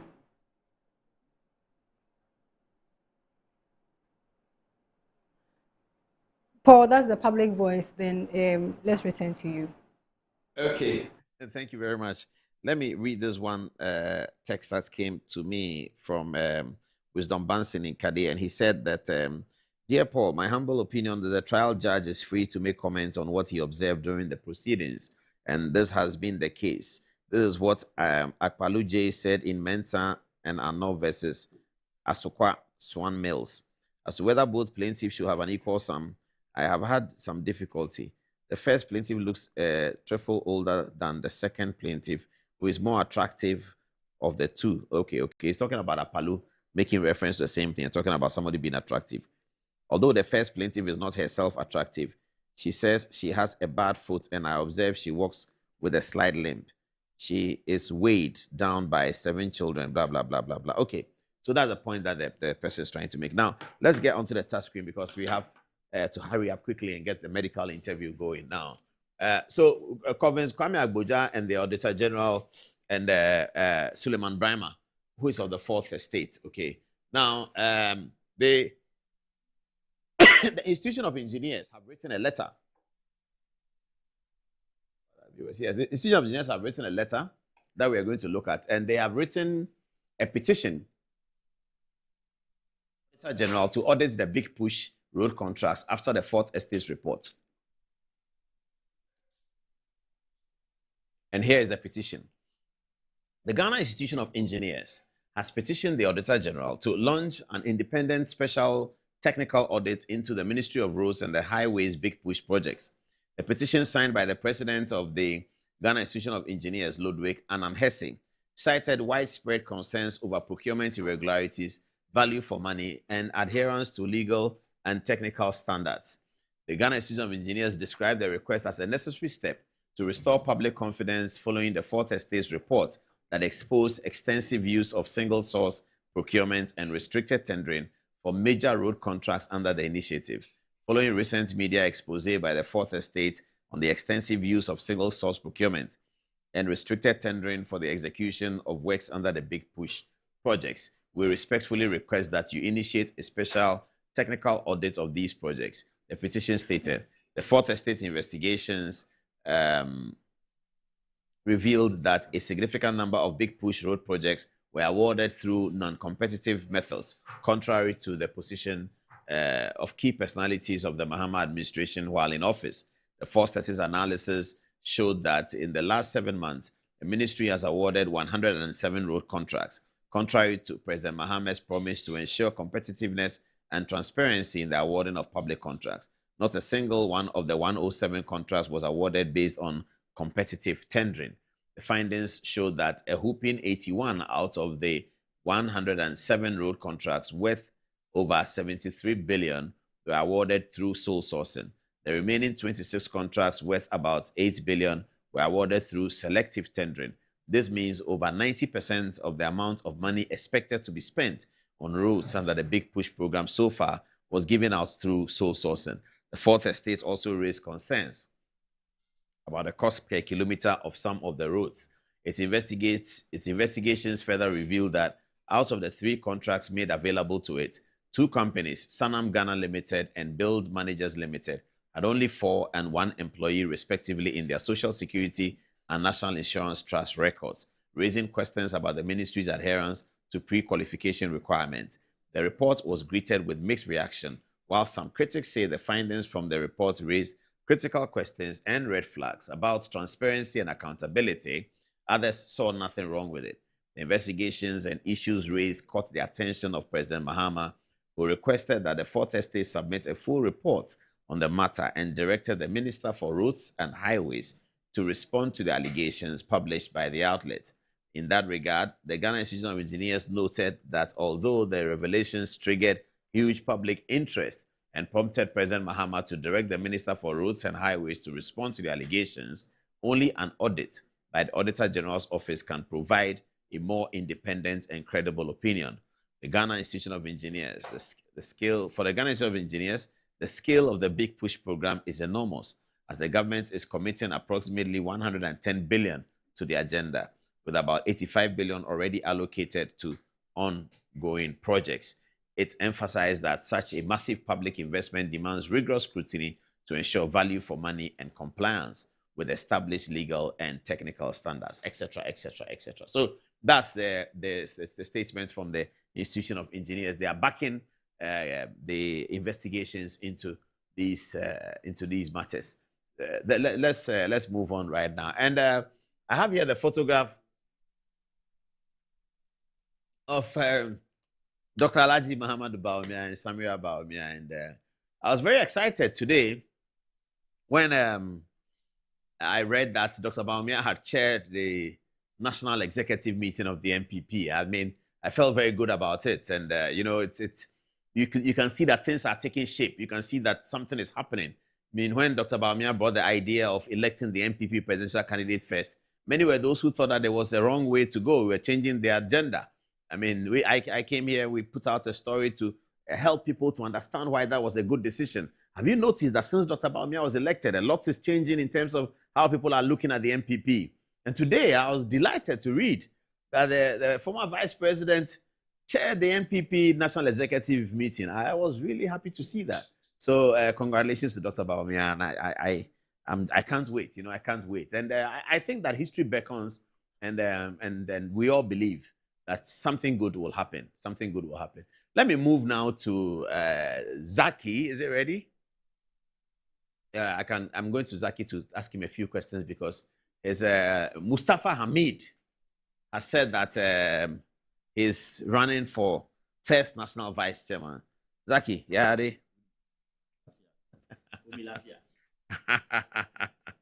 you ended there? Yeah, I ended there. I love your MPP shirt. It's really good. You should get one for me. Sure. So what's the story? Mustafa Hamid, your father is running for first national vice. I'm sure you have been in this political business for a very long time, and you know him for sure. And he's been an active member of the MPP since 1992. Yes. If you look at the statement he put out, he said he was there at Victoria Park on 18th May 1992 when the bonfire was lit to usher from the Dankwa Buzia Club to the MP party. And you know, over the years, he's been in it all through. So when the party went into opposition just after the 2024 election, people have been impressing on him. Various He was positions. also a member of the National Executive very early. Yes. 96. Yes. No, he was National Youth Organizer. That made him a member of the National Executive. Yes. So he was the youngest person in the executive. First before elected. Kufuor became president. No, he won to become National Youth Organizer when President Kufuor was president. Okay. Yes. Okay. But he had previously contested other positions, National Organizer, and then he now contested as Youth Organizer and subsequently General Secretary. From there, he transitioned to become spokesperson for President Akufo-Addo until he was elected in 2017. So just like I've been saying, people began to fall on him, various positions. But it seems that those who were on him to contest as vice chairman really made a good case to him. So he accepted it, and then he sees this as an opportunity for him to give back to the party because he's been active. And like we all know, politics is about numbers. And in 2024, the 2024 election, it proved that politics is about numbers. We really need to come back to our core ideology of bringing everybody on board. You know, today there's a disconnect if you look at it because we don't really have a hold of the people in academia. We don't have the youth. So we need national executives that have the institutional memory, that have the expertise and the ideas that can re-energize the base and attract all walks of people to come back and be attracted to the NPP. And I believe that those who really love Mustafa are telling me to tell you that they really want him in a big role. He should go for General Secretary. No, you see, the nomination of Dr. Mahmoud Bawumia as running mate to then candidate Akufo-Addo all through the election has taught us one thing. When you are picking somebody as vice, you need to pick somebody who is fit and can be as equally competent as who the leader is. And if you look at his statement, he says he has the intellectual firepower to give covering fire to whoever is elected as national chairman. So he's putting himself in that situation where the national chairman, he would put himself there, he would be at the battlefront. And then just like Dr. Mahmoud Bawumia in the run-up to the 2016 election, he was out there speaking, and President Akufo-Addo was hitting the right place, and the NDC was focused on Dr. Mahmoud Bawumia and President Akufo-Addo scoring the goals. So he sees this position as also equally good. It is equally important. All the positions are important. So he's going to run it very well to be able to cover and give the needed support to whoever is elected. Do we know the other people who are contesting for it as well? Well, we are focused on our campaign. We don't know who we are going to focus and put our message out. And if you scan through social media, even before this announcement, you see that we've been well received. Very well received. But everybody is welcome. But we are focused, and then we are going to put our messages to the delegates, and we hope that they would accept our message. Well, is it a sudden situation? Because just yesterday it came up, and today is all over. It hits everywhere in the world. Did he make a decision today? Was it after the National Executive meeting? Did something happen at the National Executive meeting? What is inspiring this decision? So, like I said, he's a member of the International Association of Political Consultants. So he basically does political consultancy for various political parties all over Africa and all over the world. So he has his office, and people troop in to that office every day to the house. Some call me and all that. And they even made arguments, like I said, to various positions. I don't want to be specific. But those who made arguments for vice chair, I think really made stronger arguments to him. So he thought about it. And as he's been there before, like I said, he's run for national organizer before. He's run for general secretary before. He's been national youth organizer before. So it is not really a sudden decision, but it's as a result of the clamoring. If you look at the heading he gave to his official announcement, he says, response to a clarion call. Yeah. So basically, he's just heeding to the call of the grassroots people. Okay, Zach, we'll leave it here. We'll follow the campaign. Good luck. Yeah. We'll be on the campaign trail with sure. But when are we going to get him for an interview? We need to talk to him. Oh, he would begin. He would begin. We want to structure it. And this contest is in September. Yes. Okay. Most likely. So we have time, but we don't most have likely. time. We'll work with you. And I'm sure you know him, and you'll be speaking about it. We'll talk a lot. Sure. We'll talk a lot sure. about it. Okay, Thank hold it there. Thank you, viewers. That's Zach campaigning for his dad, Mustafa Hamid. We all support Mustafa Hamid, don't we? He wants to be the first vice chairman, national vice chairman of the New Patriotic Party. Good luck to Mustafa Hamid. And they should take it here.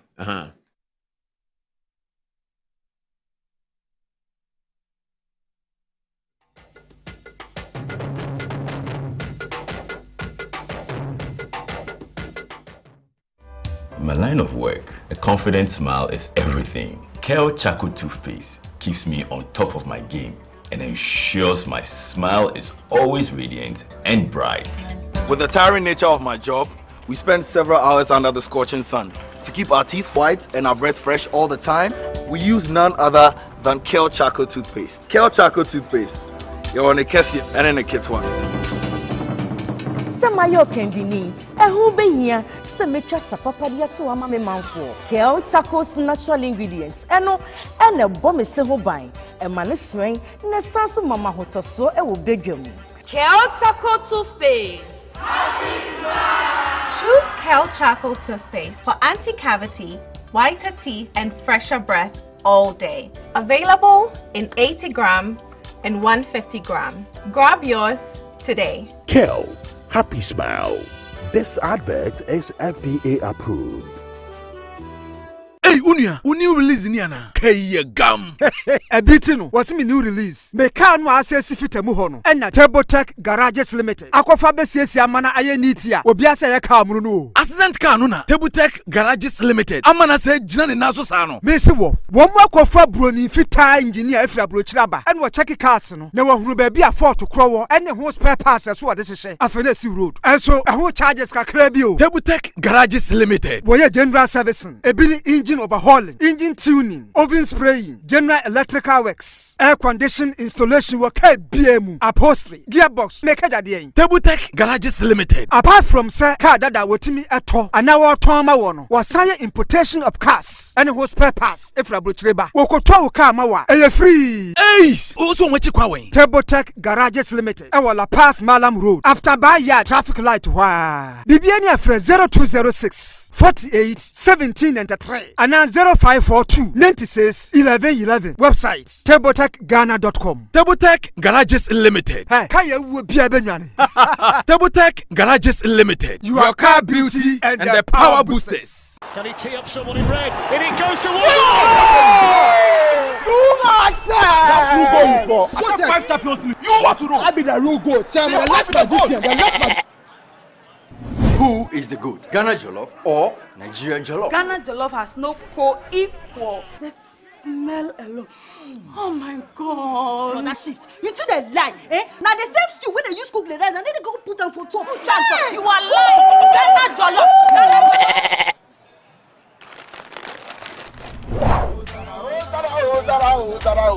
Are you busy? Forget everybody. Yeah, my guy. Put your papa in the judge. Put some respect on the goat. On the goat. The only goat I know lives in Tama. Every year we dey give to you back. We are talking about PET. I want some Yadiaji face. Except be the goat, huh? My guy, he be the goat. Though our choice of goats may differ in football, music, and jollof, Alomo Bitters always brings us together. Alomo, experience greatness in every moment. Drink responsibly. Not for sale to persons under 18, nor recommended to pregnant women. This advert is FDA approved.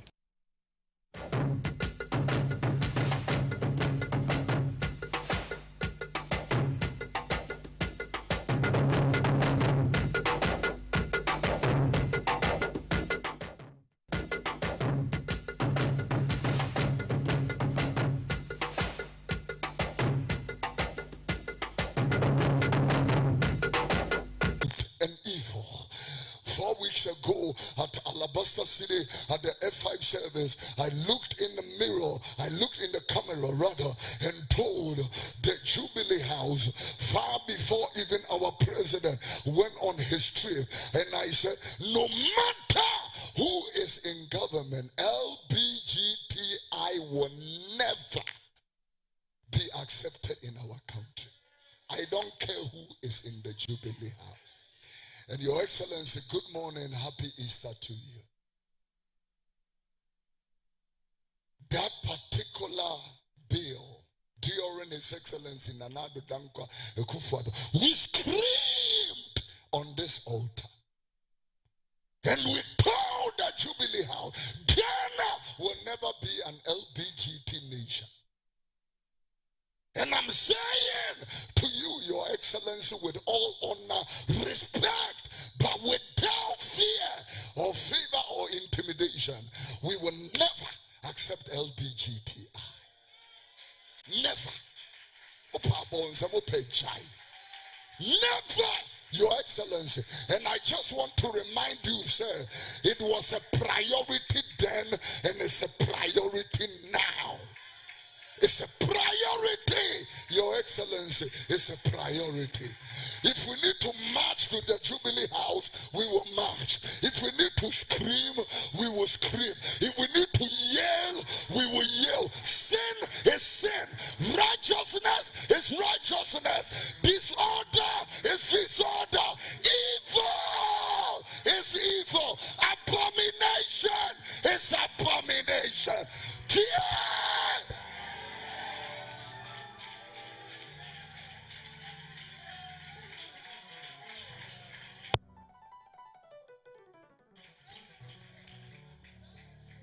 What are you talking about? Excellency, when you make a stand for truth, people will hate you. I know that trip, when they canceled that university thing, you felt it. And that is the price you pay for truth. Me and Mijina Hegana time me. I sorry, Hanipa, you had time me. I don't care about them. I defend the God and his word. I defend the God of the Bible and his word. I would die for this cause. Your Excellency, you will stand for truth and integrity.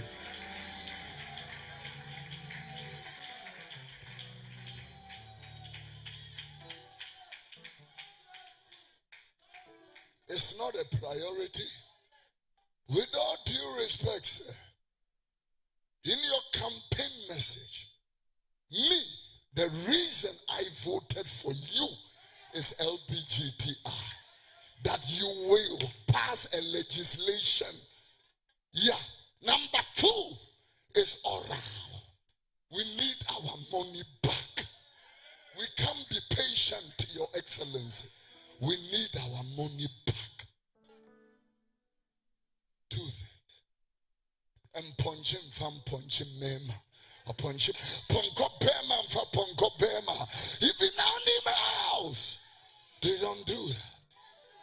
I'm reminding Jubilee House of Leviticus chapter 18. And verse number 21 and verse number 22. Put it on the screen. I would read it in English and read it in our language. The Bible made a submission. Thou shalt not let any seed of yours pass through the fire to Moloch.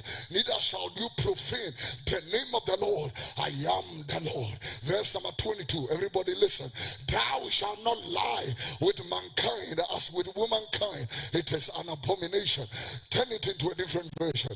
In another version, the Bible said, don't have sex with a man as a man does with a woman. It is abhorrent. Another version, the Bible said, you shall not lie intimately with a male as one lies with a female. It is repulsive.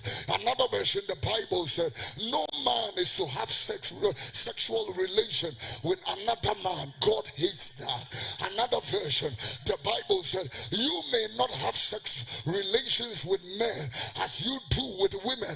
It is disgusting, a disgusting thing. It is despicable. It is disgusting. It is a disgusting thing. It is a disgusting thing. It is a disgusting thing. It is a disgusting thing. It is a disgusting thing. It is a disgusting thing. It is a disgusting thing. It is a it's a disgusting thing.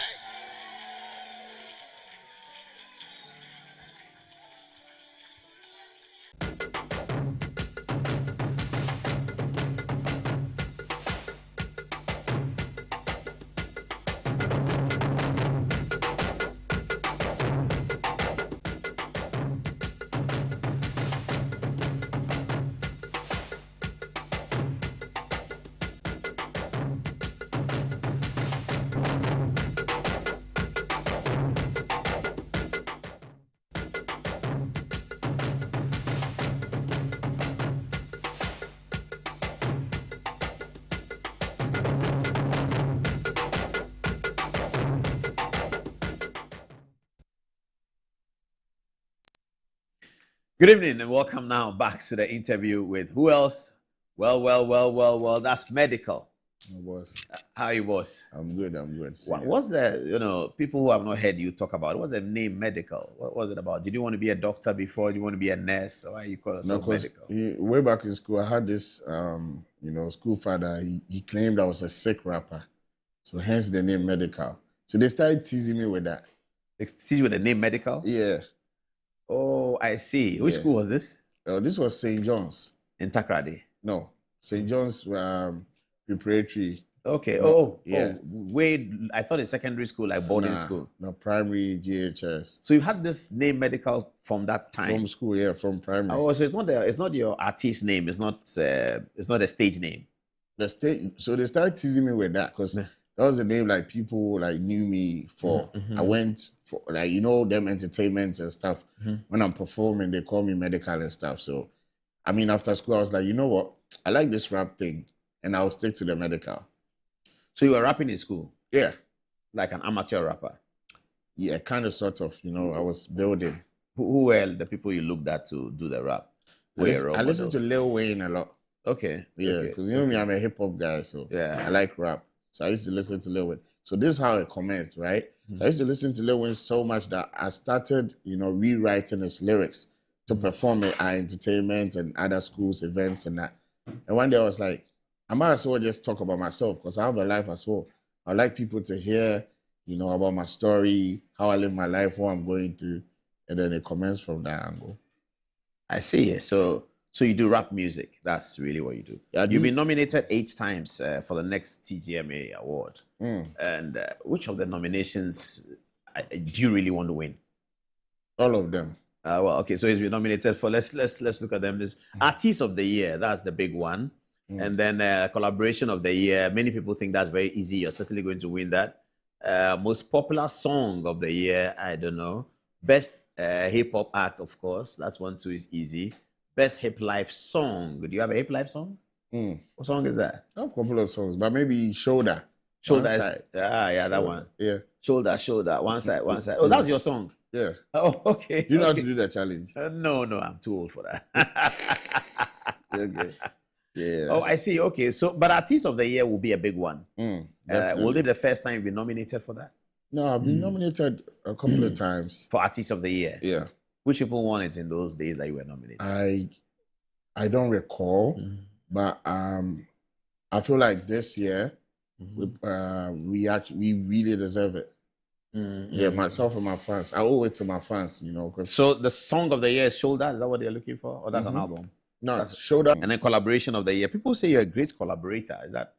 I try my best, But are you quick to collaborate, or do you wait a little bit and say, no, this guy, let me check him out or something, or you just open up to the idea all the time? It depends. It depends on like the tune, the sound, the person. Sometimes the type of song gets you in the mood, to put a verse on there. So it depends. Why do you like Shatta Wale? Is he a rapper? Is he a rapper too?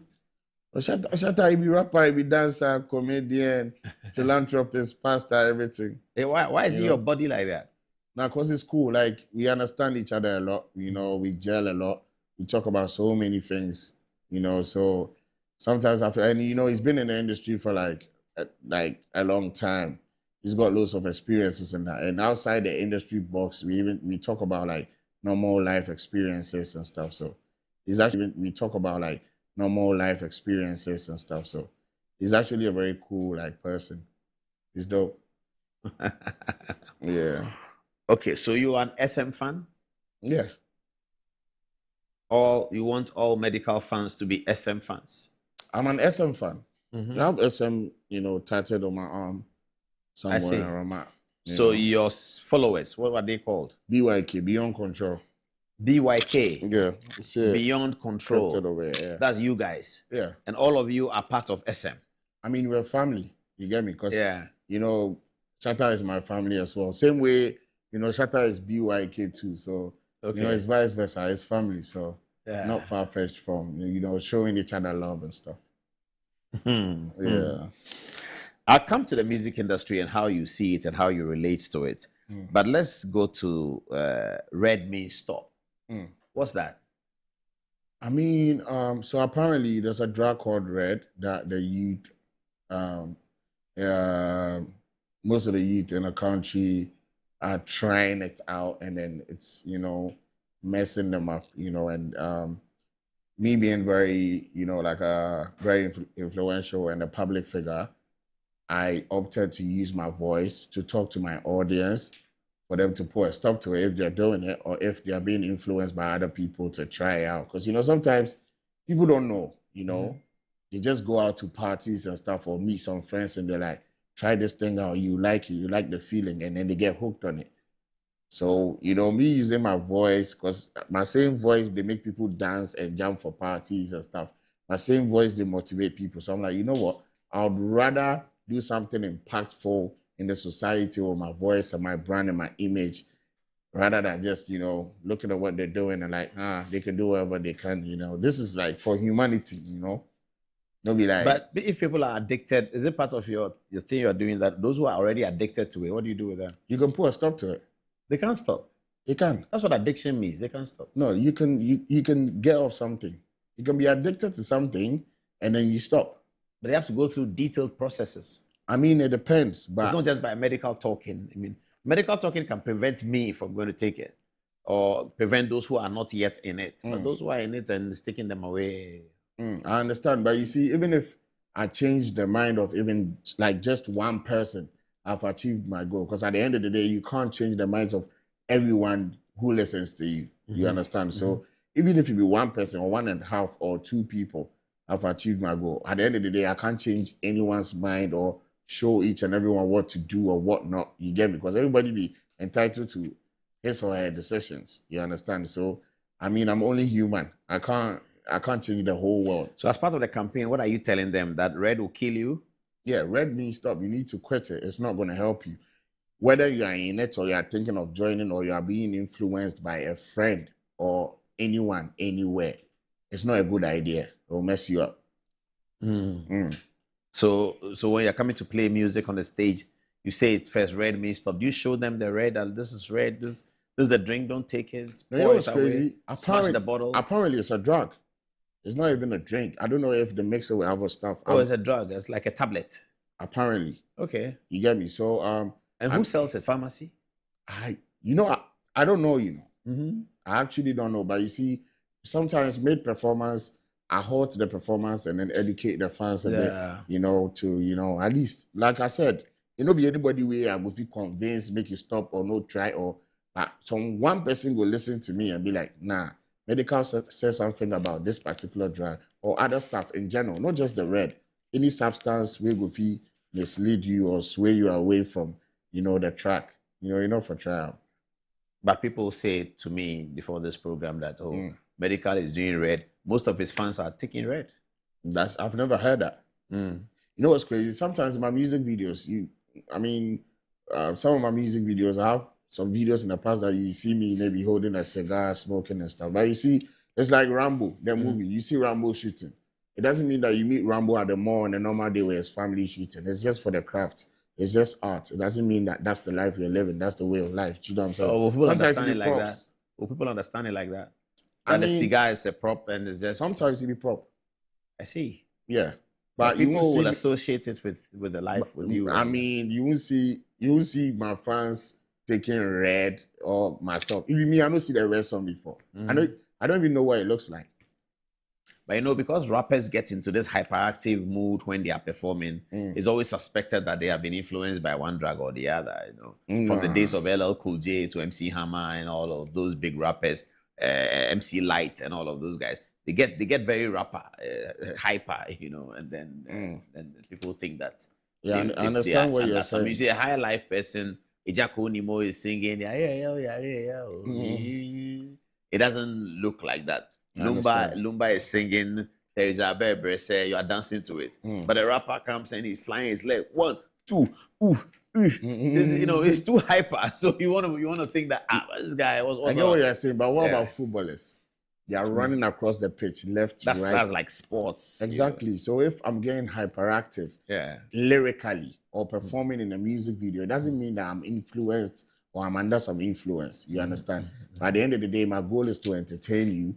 And at the same time, I will use my medium, my brand, and my name to like urge the youth or whoever will follow Medikal, they look at me, they listen to my music, understand, say, if you want to achieve your goal or a dream or an aim in life, you should put a stop to certain things, or you should never, you know, be influenced in the first place.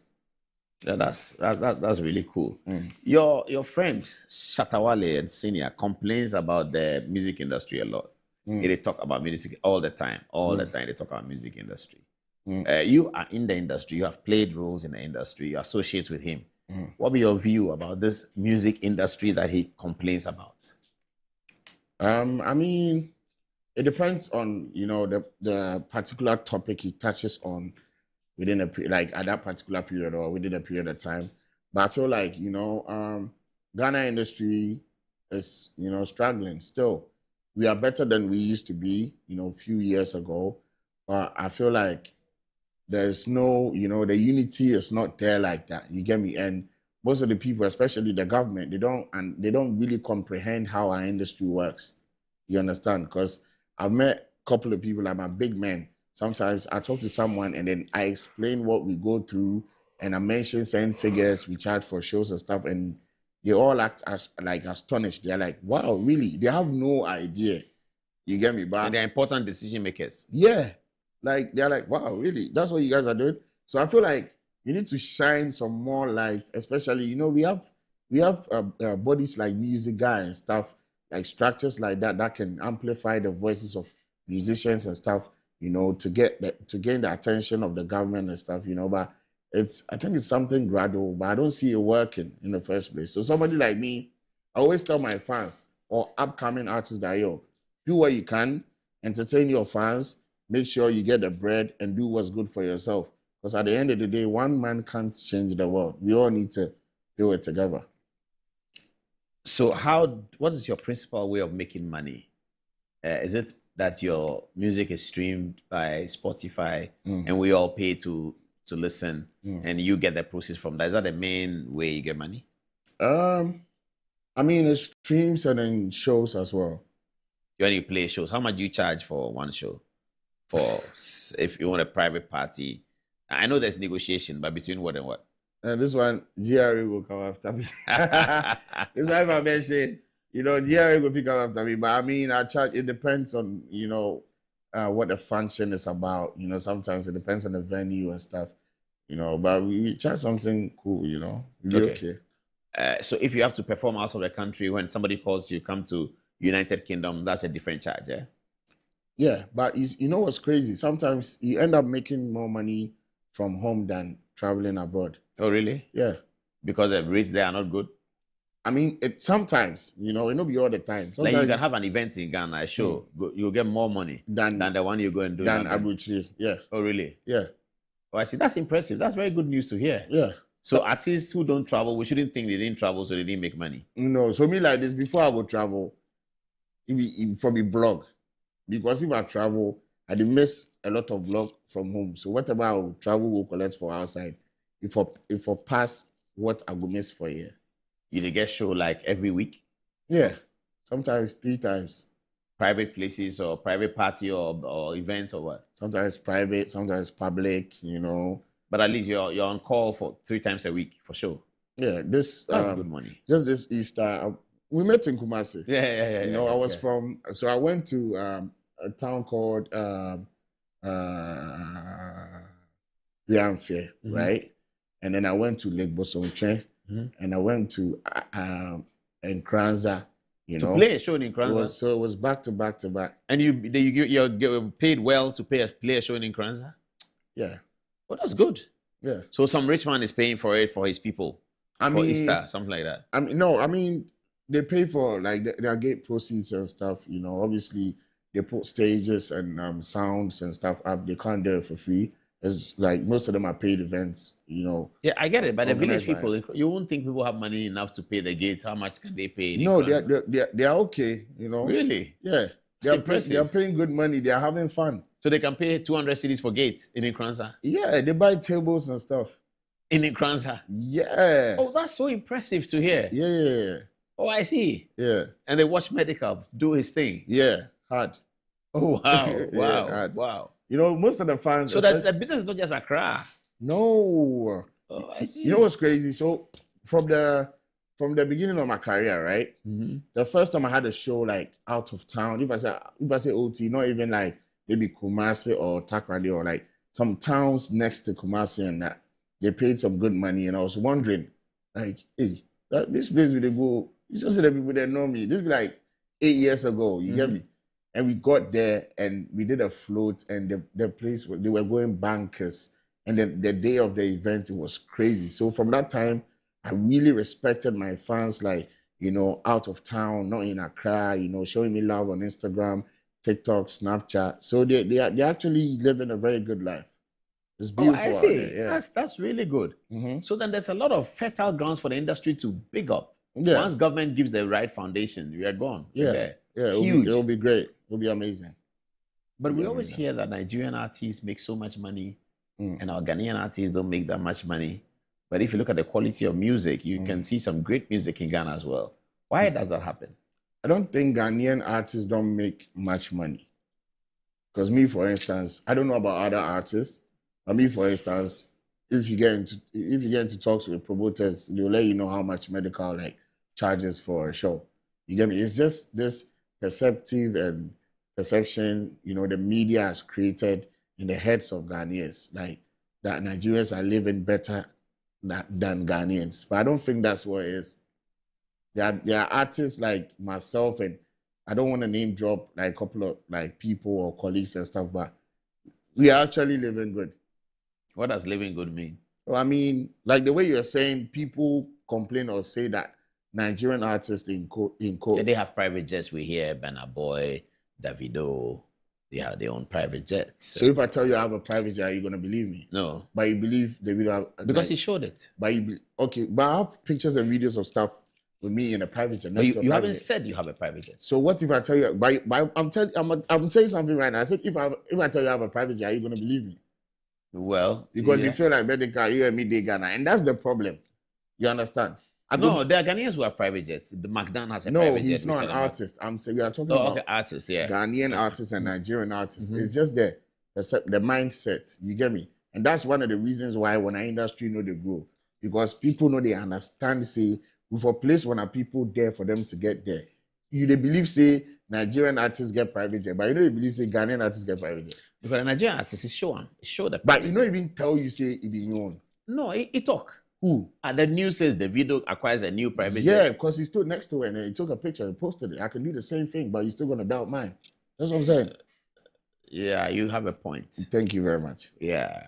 But why do we doubt yours? I should be asking you. Because they say Davido is rich. He has an album that has done 10 million streams on Spotify. He's done that. Burna Boy, for instance, they select him for Champions League final last season. In Paris, Burna Boy was a headline artist. You won't see Ghanaian artists at the top of that kind of thing. No, so, you're very wrong, because Sarkodie recently just sold out the Royal Albert Hall. And he's doing that. But you did O2. You did O2. Yeah, I did O2 as well. Yeah. So talk about that as well, because it's an achievement. No, it is. I mean, we're very excited with that. We're very excited with that. And you don't know how much I gained or I got paid off that event.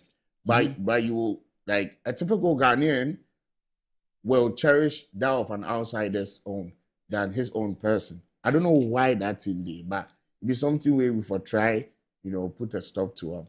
I don't know whether what you are saying is completely true, because when it comes to medical practice, for instance, we trust Ghanaian doctors. If you go and they say there's a Nigerian doctor, you panic a little bit. You turn up and say Tama General Hospital or Takwari Hospital and say the doctor is Nigerian, you're going to, I want a Ghanaian doctor. So it may not be true that we trust other people than our own people. When it comes to our football, we celebrate our footballers higher than we celebrate any other footballer in terms of whether they are rich or whatever. So maybe it has to do with another category, maybe artists, but it's not really true. I'm talking about music. Just in the music side? I'm not generalizing the whole topic. Okay. Just in the music side? Yeah, I'm talking about music. But is it a new thing? Yeah. It's a new thing. We didn't have many Ghanaians and Nigerians playing the same kind of music before. Since Afrobeats and stuff came up, Ghanaians and Nigerians are playing the same genre of music. But before, we were playing the high life, they were playing something else. And then we went into the Boga High Life, which they never did. They really never did Boga High Life up till now. They had the King Sonia days of old. But when Afrobeats came, it is then that we kind of noticed that the Ghanaian hip life, in fact, Nigeria doesn't have hip life. They didn't do hip life. Yeah. When Afrobeats came, they saw that our hip lifers were migrating to Afro. You're a rapper, so you stay with rap. Is there any Nigerian rapper these days? Maybe, but they didn't used to have rappers. I think so. Yeah. So because of Afrobeats, then we are competing. And maybe because Nigeria carried the Afrobeat flag, it became a global phenomenon that, there are plenty. Yeah, so they made the Afrobeat a global phenomenon. And then, it went, then we start playing music like Nigeria, when I heard Kiddy's famous song that came during the COVID, the big one. Touch it. No. Take a snap, take a picture. Take a picture. You see, as soon as it came out, we all thought it's a Nigerian music. Because if you listen to the way it sounds, it looks like it's for the Nigerian I never thought market. it was Nigerian. Maybe because I mean, I'm an artist, you know it's Kiddy. I mean, it took a while for people to even know that it's Kiddy. Those of us who are not. Okay, that makes sense. But when you hear it first time, you feel like it's a Nigerian sound. Yeah, it's a Nigerian sound, So it's like we are sounding like them. So perhaps that is why they are leading in the conversation, that they are richer than you and all that. But I'm happy to hear that you are firmly saying that it's not so much of they being rich, but it's the way we look at it. Yes. I see. That's packaging. Then they call something packaging. What be that? Packaging. What be packaging? Like you see this chest with it, right? Yeah. Somebody go fit show you this thing and tell you say it be 10,000 Ghana cedi. Somebody to go fit put some gold plates around them and tell you say it be 100,000 Ghana cedi. Yeah. Packaging with that. So value added. Thank you. To sell for higher. Exactly. So the packaging is to say, like the way maybe Ashake will go stand private jet in body and the bloggers will put them out there say Ashake just acquired a new private jet. Where you go believe it be packaging, but Medikal you go tell me. No, but Shatawale was by a private jet. I see Shatawale a private jet in America. It's some pictures from Shatta in some American airport standing by a private jet. Nobody said that he has acquired a private jet. But it be how they tell you say it be how people they try present the picture and the story around whatever it be. You understand? The bloggers for Nigeria, they will carry and tell you, say, yo, he just buy them. But some of the bloggers for Ghana, they will tell you, say, he don't go buy them. You understand me? So the packaging and the mindset of the people where they were a country and the other country, it be two different things, right? But maybe the artist has told the blogger that I bought it. You haven't told the blogger that you have bought it. So I say me, I something come for Twitter, I post. My fans go post up. Somebody take them for online talk, say, Medikal no buy, Medikal no go fit buy. I don't even talk anything. No. You understand? No, that's so you have an experience. That's not good. Thank you very much. That's not good. So I'm talking from experience. That's what I'm saying. The mindset of other people will be different, small. Oh, well. Why say the industry don't get the unity that we've been talking about? Is it envy? Is it infighting? Is it competition? Unhealthy competition? Yeah, I think there's too much, competition. Negative competition. Yeah, sometimes, the competition you don't need. You get me? Sometimes you don't need. Because somebody will sit somewhere and like, okay, make I use myself as an example, right? So I've been in the industry for like almost a decade now. I've been here for a while, And, my first time, let's talk about TGME because that's what's happening right now. My first time they nominated me for TGME as a rookie. I was nominated for like 7 times, right? Including the Artist of the Year. My first year. I see. You understand what I'm saying? Song of the Year and all that. Everything, rapper, everything, right? And I won none, 0. I went home with 0 awards. Go see Twitter, then they laugh me, then they tease me, back and forth. You understand what I'm saying? And then after that, I don't lose hope. I don't lose them. I did in the scene, like for so many years. I put so many artists on shows, plenty. Go do O2, Indigo, do Accra Sports Stadium, 40,000 capacity. And this year, I've been nominated as Artist of the Year, and I'm making noise about it. And some of the people, they try champion some negative agenda against them. They talk, say, I know they deserve them. Now, if I feel, say, it be non-deserving, to me, trust me, I don't go blow like my own trumpet around them. But I feel like, this is what I've done. Check the stats. I'm not downplaying or downgrading anyone else's work. But I feel like this year, it be me, I did deserve them because I did this, I did that. I put this artist on. I brought new artists way right now. They're even been nominated for some of the categories inside. Do you understand what I'm saying? Now, somebody will sit back and maybe discredit my work or my album or something. I will vex and feel some type of way about them. And that's what I'm saying. It boils down to unity. You understand? If we not be united, push this one, make this one go. Make me too, we help this one, push this one, make this one go. There's no way we all get to the top. We'll be like crabs in a bucket. We'll be fighting. This one, they go, we pull this one up. So it go there like that. But at the same time, one man can't change the world. That's very interesting. So if you say at this stage you deserve the award because of the contribution you have made to the industry by raising new artists. Not just that. That was just like one of the like I'm talking about like dropping hit songs, dropping an album, back to back, playing shows, doing the O2 Indigo, doing the stadium, 40,000 capacity. You understand? Putting other artists on as well. Like it's not just that. Like I talk about so many things. Like when you check the body of work, the work is out there. The year where I know they deserve them, where they nominate me for Artist of the Year, I never make noise that they deserve them. So there's a reason why I'm talking about. But why? Which opinion is saying that you don't deserve it? I don't know. I don't think anybody can say that. Because of one or two cockroaches out there where they try, make it more small. Now I know my idea. Who are industry people or sometimes industry journalists, music journalists? You know, so I know I'm mentioning it, but sometimes industry, non-industry, some fans, some people. Cockroaches. You think you have some enemies? Oh, now everybody get enemies. If you don't get enemies, you know they may come for life. Sometimes you will pray for enemies. Sometimes when nobody they hate you ask yourself, what am I doing wrong? Because you have to do everything right to drive some enemies to you. Sometimes it's normal. So you don't care about enemies, man? It's normal. You need them. You think some bloggers don't like you? I love the Ghanaian bloggers, like to be honest, because they really push my stuff. But you see, sometimes it not be just bloggers. Some people they back way them to they make themselves like some influencers. Them they there to downgrade or downplay your work. You get me? But Ghanaian bloggers are dope. Shouts to Ghanaian bloggers. Shouts to Ghanaian DJs. Me, I know joke with them. If I meet them for town, me and them with the sport there. Yeah. Let me see. Text messages that people are sending. We can get a few of them out. Some of them are very interesting.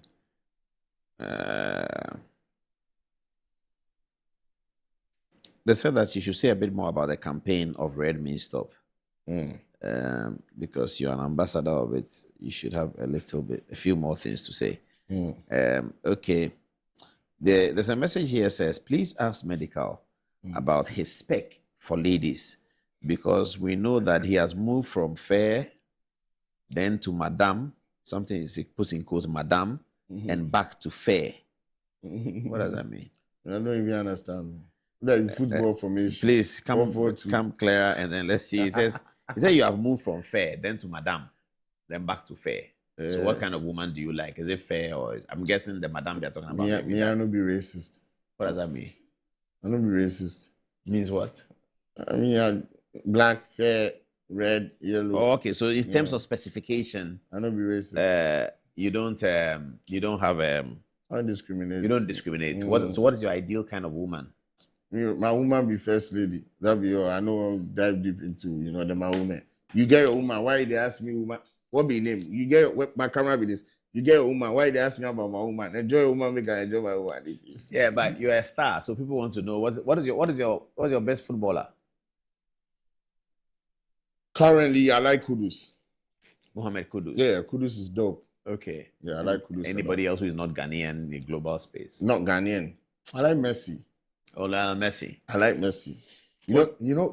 Anytime I see that, the comparison like Messi and Ronaldo. You see Ronaldo, he's dope. Like he's hard work and everything. But you see Messi, like the ball, it just like in leg top. Make I tell you a joke. So this guy, so he used to play football in his town, and then he told his parents that he wants to travel to Brazil because he believes that he can make it out there. Now, Kwano bought taxes. To be bought taxes were 500, right? Now, when we do airport, Wana, we share Kukorabi. No, we say Kukorabi, and they say, oh, a person call camp, no, Bobo, Pagan, and you come on the Bobo Pan. And I Kukorabi say, oh, yeah, she's overboard. So, yeah.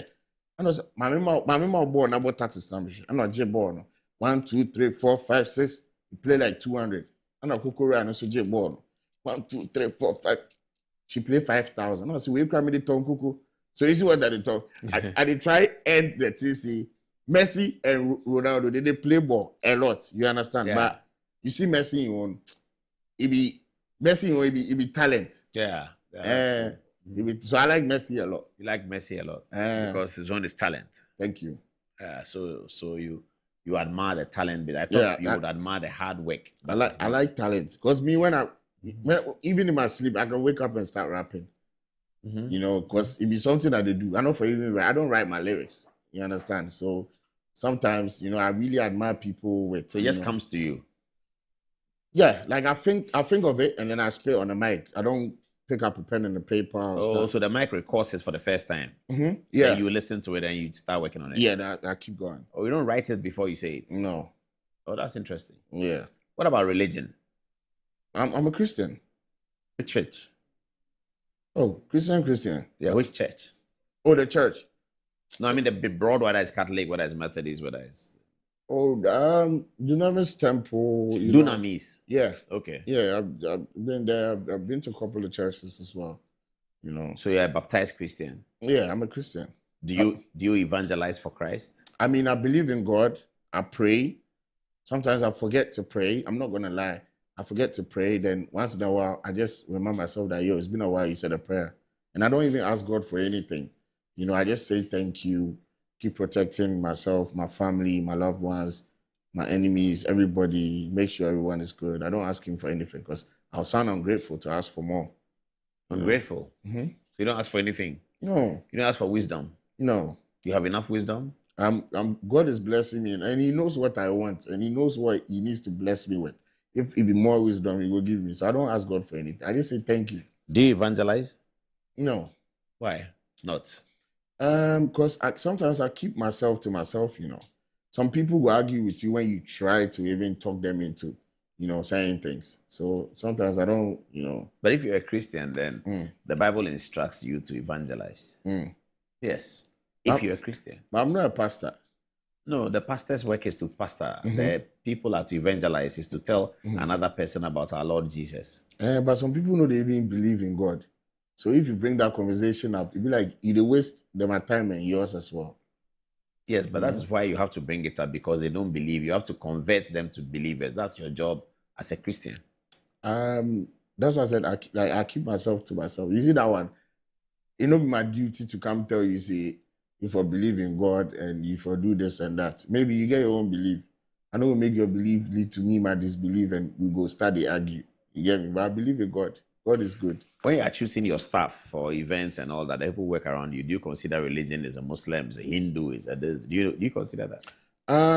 I believe we are all, you know, we are all one people. We are all human beings. You know, I don't, you know, categorize stuff, your religion. I love my people. Some of the people I work with are Muslims and stuff. You get me? Like, so, you know, we say because they serve a different God, I for categorize you or I for have. So you do everything, you don't check that. You don't check religion. No. I don't discriminate. You don't? We are all one people. I see. That's a good one. That's interesting. What do you spend your time on if you are not in the studio working? I play FIFA a lot, the PlayStation. PS5? Yes. You play FIFA? No, I've not played it before, but I know about it. Okay, I play. So you spend your time playing video games? A lot. That's what you do? A lot. I see. What's your best food, for instance? I like jollof. Sometimes fufu, you know. I like jollof a lot. I like fufu. If an SHS3 student who is into music talks to you that I love music, I can do some rap music, what would you advise him to do from that stage going after SSS? If you are not really ready for it, don't start at all. What does that mean?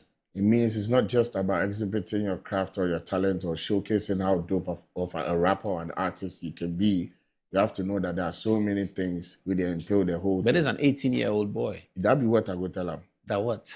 That what you won't do, you have to be very careful and choose wisely. Say, the moment you step a foot in it, there's no coming back. And there are so many obstacles in that. It's not just about your talent. Because people think they are dope, they are in school, they can rap, they can bring out the dope bars, punchlines, everything. But once they start the whole thing, then they are like, yo, this thing, easy. So that's my first advice. It's not even... What are some of the pitfalls you warn him about? About repetition. Because I believe repetition is the key to success. Some people think because they got talent and they got some links or even some money, it will be easy to blow. But that's not how it works. the universe has its own way of, making things happen. So you just have to be very, very, very consistent and be sure that's what you really want to go in for. So the repetition of what? Of music, of rehearsal, of what? Yeah, of rehearsal, recording, music. Know that your time can come at any time. It's not going to happen overnight. You just have to keep going. So you're going to advise the 18-year-old boy that he should be consistent. Are you going to advise him to stay in the studio or go to university to study anything and come back? What are you going to tell him? That one be matter. No, he's come to you for advice. It cannot be matter. No, I will tell him, say, the thing they do, you for be careful. You for choose wisely. You for not say, this is what you really want to go in for. Don't just feel like, because you have the talent and, you have the skills, it will be easy for you. So I'll just go the hard way for you. I won't sugarcoat anything. So okay, let me take a short break. Let me take a short break and come back to you so we wrap up. Yeah, I'll take a short break. Okay. So let's take a short break, viewers.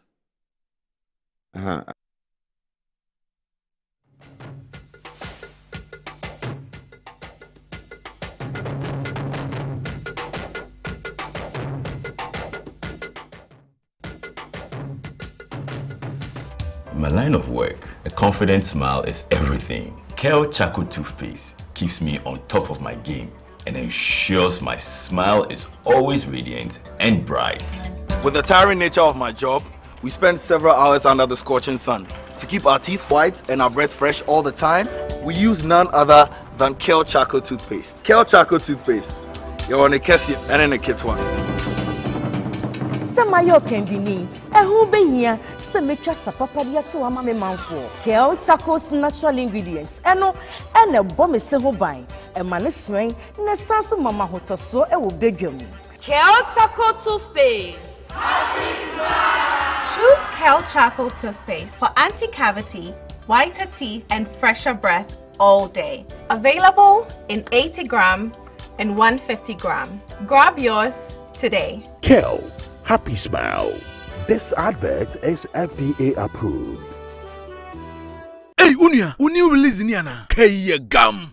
A bitino was me new release. Medikal no access fitemu hono. And TurboTech Garages Limited. Akwafa besiesi amana aye nitia. Obi ase ya car mu no. Accident car no na. TurboTech Garages Limited. Amana se jina ne naso sa no. Mesi wo. Wo mu akwafa broni fita engineer efra brochiraba. And wo check cars no. Na wo hunu ba bi a fault kro wo. And ho spare parts so wo de hye. Afene si road. And so ho charges kakra bi o. TurboTech Garages Limited. Wo ye general servicing. Ebili engine overhauling, engine tuning, oven spraying, general electrical works, air condition installation work, BM, upholstery, gearbox, make a TurboTech Garages Limited. Apart from sir, car that wotimi ato, and our trauma one was sign importation of cars and who spare parts if la butreba. Wokoto car mawa, a free. Ace, also what you call TurboTech Garages Limited. Our La Paz Malam Road. After Bayard traffic light. Bibiania for 0206 48 17 and 3 and 0542 96 1111. Website turbotechghana.com. TurboTech Garages Limited. Hey, kaya wo bia benyane. TurboTech Garages Limited. Your car beauty and the power boosters. Can he tee up someone in red? And it goes to one. Do not say. That's who goes for. What 5 Champions League. You want to know? I be the real goat. Chairman. What's the real goat? The left magician. The left magician. Who is the goat? Ghana Jollof or Nigerian Jollof? Ghana Jollof has no co-equal. The smell alone. Oh my God. No, that shit. You two they lie, eh? Now the same stew when they use cook the rice and then they go put them for top. Chance. You are lying. Ghana Jollof.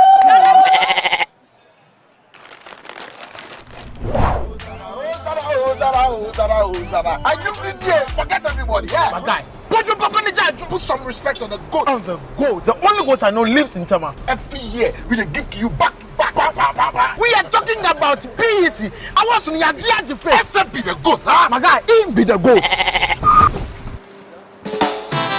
Though our choice of goats may differ in football, music, and jollof, Alomobitis always brings us together. Alomo, experience greatness in every moment. Drink responsibly. Not for sale to persons under 18, nor recommended to pregnant women. This advert is FDA approved.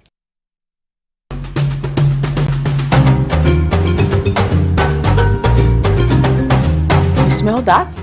That's the aroma of a whole continent. Welcome to season 3 of Cook Africa. And I'm your host, Lokis Jiwa.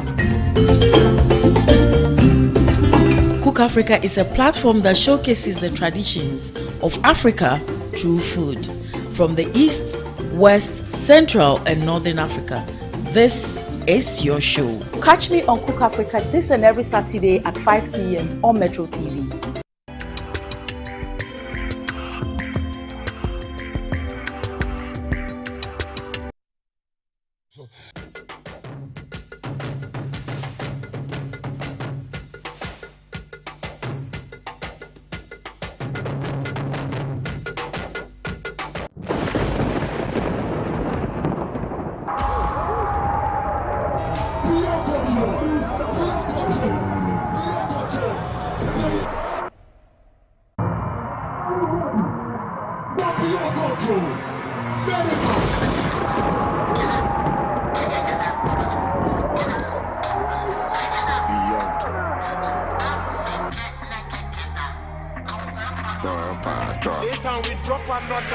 I'm on a wave, I'm on a cruise. Cruise as you told me, I fuck your cruise. You told me regular, fuck your cruise. Then you remember the fuck you speak. I speak louder than words. My class, I want to meet how you talk. You're gonna feel I'm impressed. Get down on your knees, you are blessed. Traffic, and it's all red eye, we ain't stopping. We ain't stopping, my nigga. Nipa a cutlery set, Nipa a fucking. Where do money and you eat it? That your girl, then you fuck am. And they repeat, then they fuck am. Restaurants, then they chop am. She make like chopper. You know they see the Cartier. Bust down Rolly, Ajay. Yaro, Nanti, and Nanti. Kaka try great Kali. Eight time we drop another.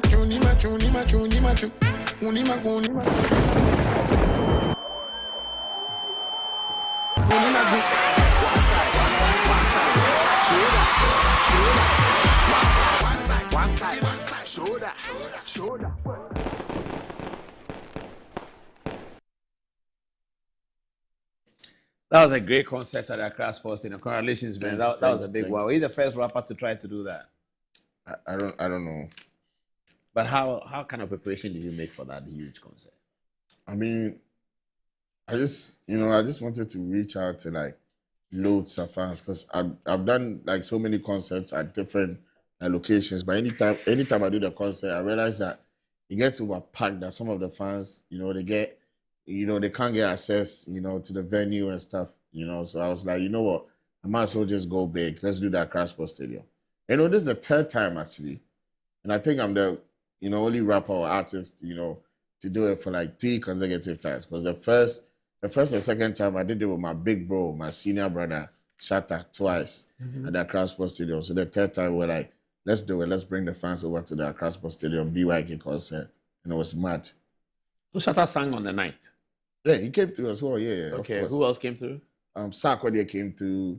Wendy Shea came through. Familia, B-Strap. So many people. But then you have the unity over there. Yeah. So why do you complain about unity? You hold the concert, all of these big stars come in. That's showing unity. Yeah, but they're going to support you. Yeah, of course. You see the unity I spoke about. I wasn't talking about like within artists alone. I was, it was a broad topic. Some influencers, bloggers, some pundits and stuff. It's not just. I know they limit them to just artists alone. Yeah, yeah. Because I got love. Like anybody for this country, especially artists, knows they show love. I will pull up for you. You understand? So. It's only right that, the energy is being, reciprocated at the same time. Yeah. That's cool. What's the future of the industry now that we're wrapping up with this? What's the future of the Ghana's music industry? I think we are doing well. I just feel like we should collaborate more, We should connect more. It takes nothing away from, each other. Take your firelight, my own, go off your own. Let's shine bright together.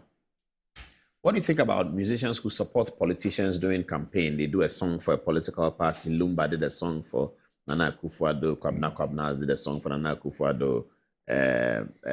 Lucky Benson did a song for NDC, Professor Mills and all that. What do you make of that? I think it's part of showbiz. But they usually get punished. If the party they did a song for doesn't win, they get punished. I mean, it's part of it. You know, there are wins and losses in every field of work. You get me? So obviously, if you do something and things go left, you have to take the blame for it. It's normal, but it's show business. Is it fair to them that if things go south, as you say, then the next 4 years, when the other parties in power, they will not be invited to play at any shows and be paid any money? Is it fair to them? I mean, obviously, you should know what you're signing up for. Whatever it will come, you know, any pressure will come you for chest time as an artist or as an individual, because you know what you're signing up for. It's part of the job. It comes with it. It's not that deep. You know, be any yawa. Today I tweeted before I go here, I made a tweet. I was like, this life, there's nothing like yawa. The only yawa be when you know be anymore. You know they exist. And anything, if you go through them as a man, you know, if for chest time. Would you sing for a musician, a political party, political organization in the campaign season? Will you make a song? It depends. On what? It depends on, you know, what the whole thing entails or my state of mind, you know. So you don't rule out making a song for a politician? I mean, I'm a businessman and an entertainer. So if it will entertain and then it will bring some good business for me to make some fans and make the fans happy at the same time, why not? But like I said, it depends on my state of mind at that particular time or season. Are you into politics? No. Do you vote? I mean, I've voted a couple of times before. Okay, so you vote sometimes? Yeah. And sometimes you don't vote? Yes. Okay, that's your individual decision. Mm-hmm. Sometimes I do, sometimes I don't. What makes you vote, and what makes you decide this time I won't vote? You know, when things they go well, you know, I did try, you know, put my time in there, maybe go feel make a difference. Sometimes I watch everything and I'm like, you know what, I might as well just allow it because it's not as if it's gonna bring any change anyway. So you work so that politics doesn't bring any change to you. I mean, there are a couple of times that I tried to, you know, put my time in to make a difference, you know, and things still didn't work. So hence me sometimes, you know, omitting myself from even participating in any, you know, voting and, you know, amplifying my strength or my voice in any way, shape, or form. Is there hope for the youth of Ghana? Is there hope? And what is the hope? I mean, I believe the world is, you know, evolving. There's so much change. You get me? Right now, the internet world, there are streamers, there are bloggers, you know, people are making, you know, ends meet in different ways, not like the normal traditional ways. You get me? Because those days they will tell you, say, go to school and become a lawyer or bank manager or something. But right now, you go to go to school and you go be like a tech guy or you go to be streamer or, you know, there are so many things and so many ways. So I feel like there's a lot of hope. There's a lot of hope. It's better than yesterday. Thank you. Because of more opportunities. Exactly. We pray to God, give us life. Amen. Thank you very much, Medikal. Thank you so much. It's a pleasure. God bless you. And viewers, thanks for watching. Yo, big shouts. I want to give a big shout to someone. Yeah, of course. Do that. Big shouts to JT. So he told me that if I don't come on the show, he's gonna request for his bundle back. Big shouts to JT. I told you I was gonna make it because my big man is here. Too stubborn for your liking. Vote for me though. TGMS. Vote for me. Moku win big. Too stubborn for your liking. BYK. BYK. Thank you, viewers, for staying with us for that conversation with musician Medikal. Good night.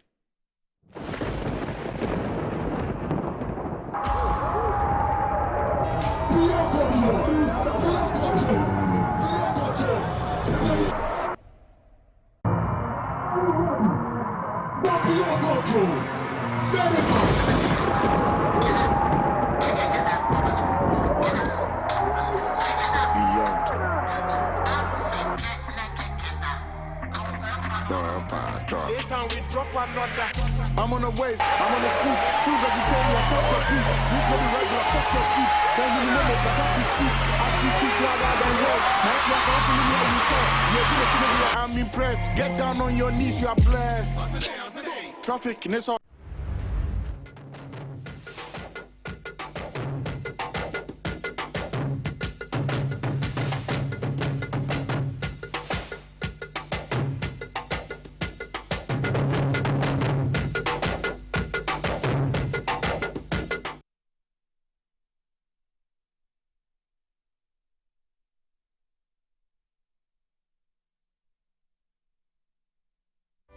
In my line of work, a confident smile is everything. Kel Charcoal Toothpaste keeps me on top of my game and ensures my smile is always radiant and bright. With the tiring nature of my job, we spend several hours under the scorching sun. To keep our teeth white and our breath fresh all the time, we use none other than Kel Charcoal Toothpaste. Kel Charcoal Toothpaste. You're on a Kessie and in a kit one.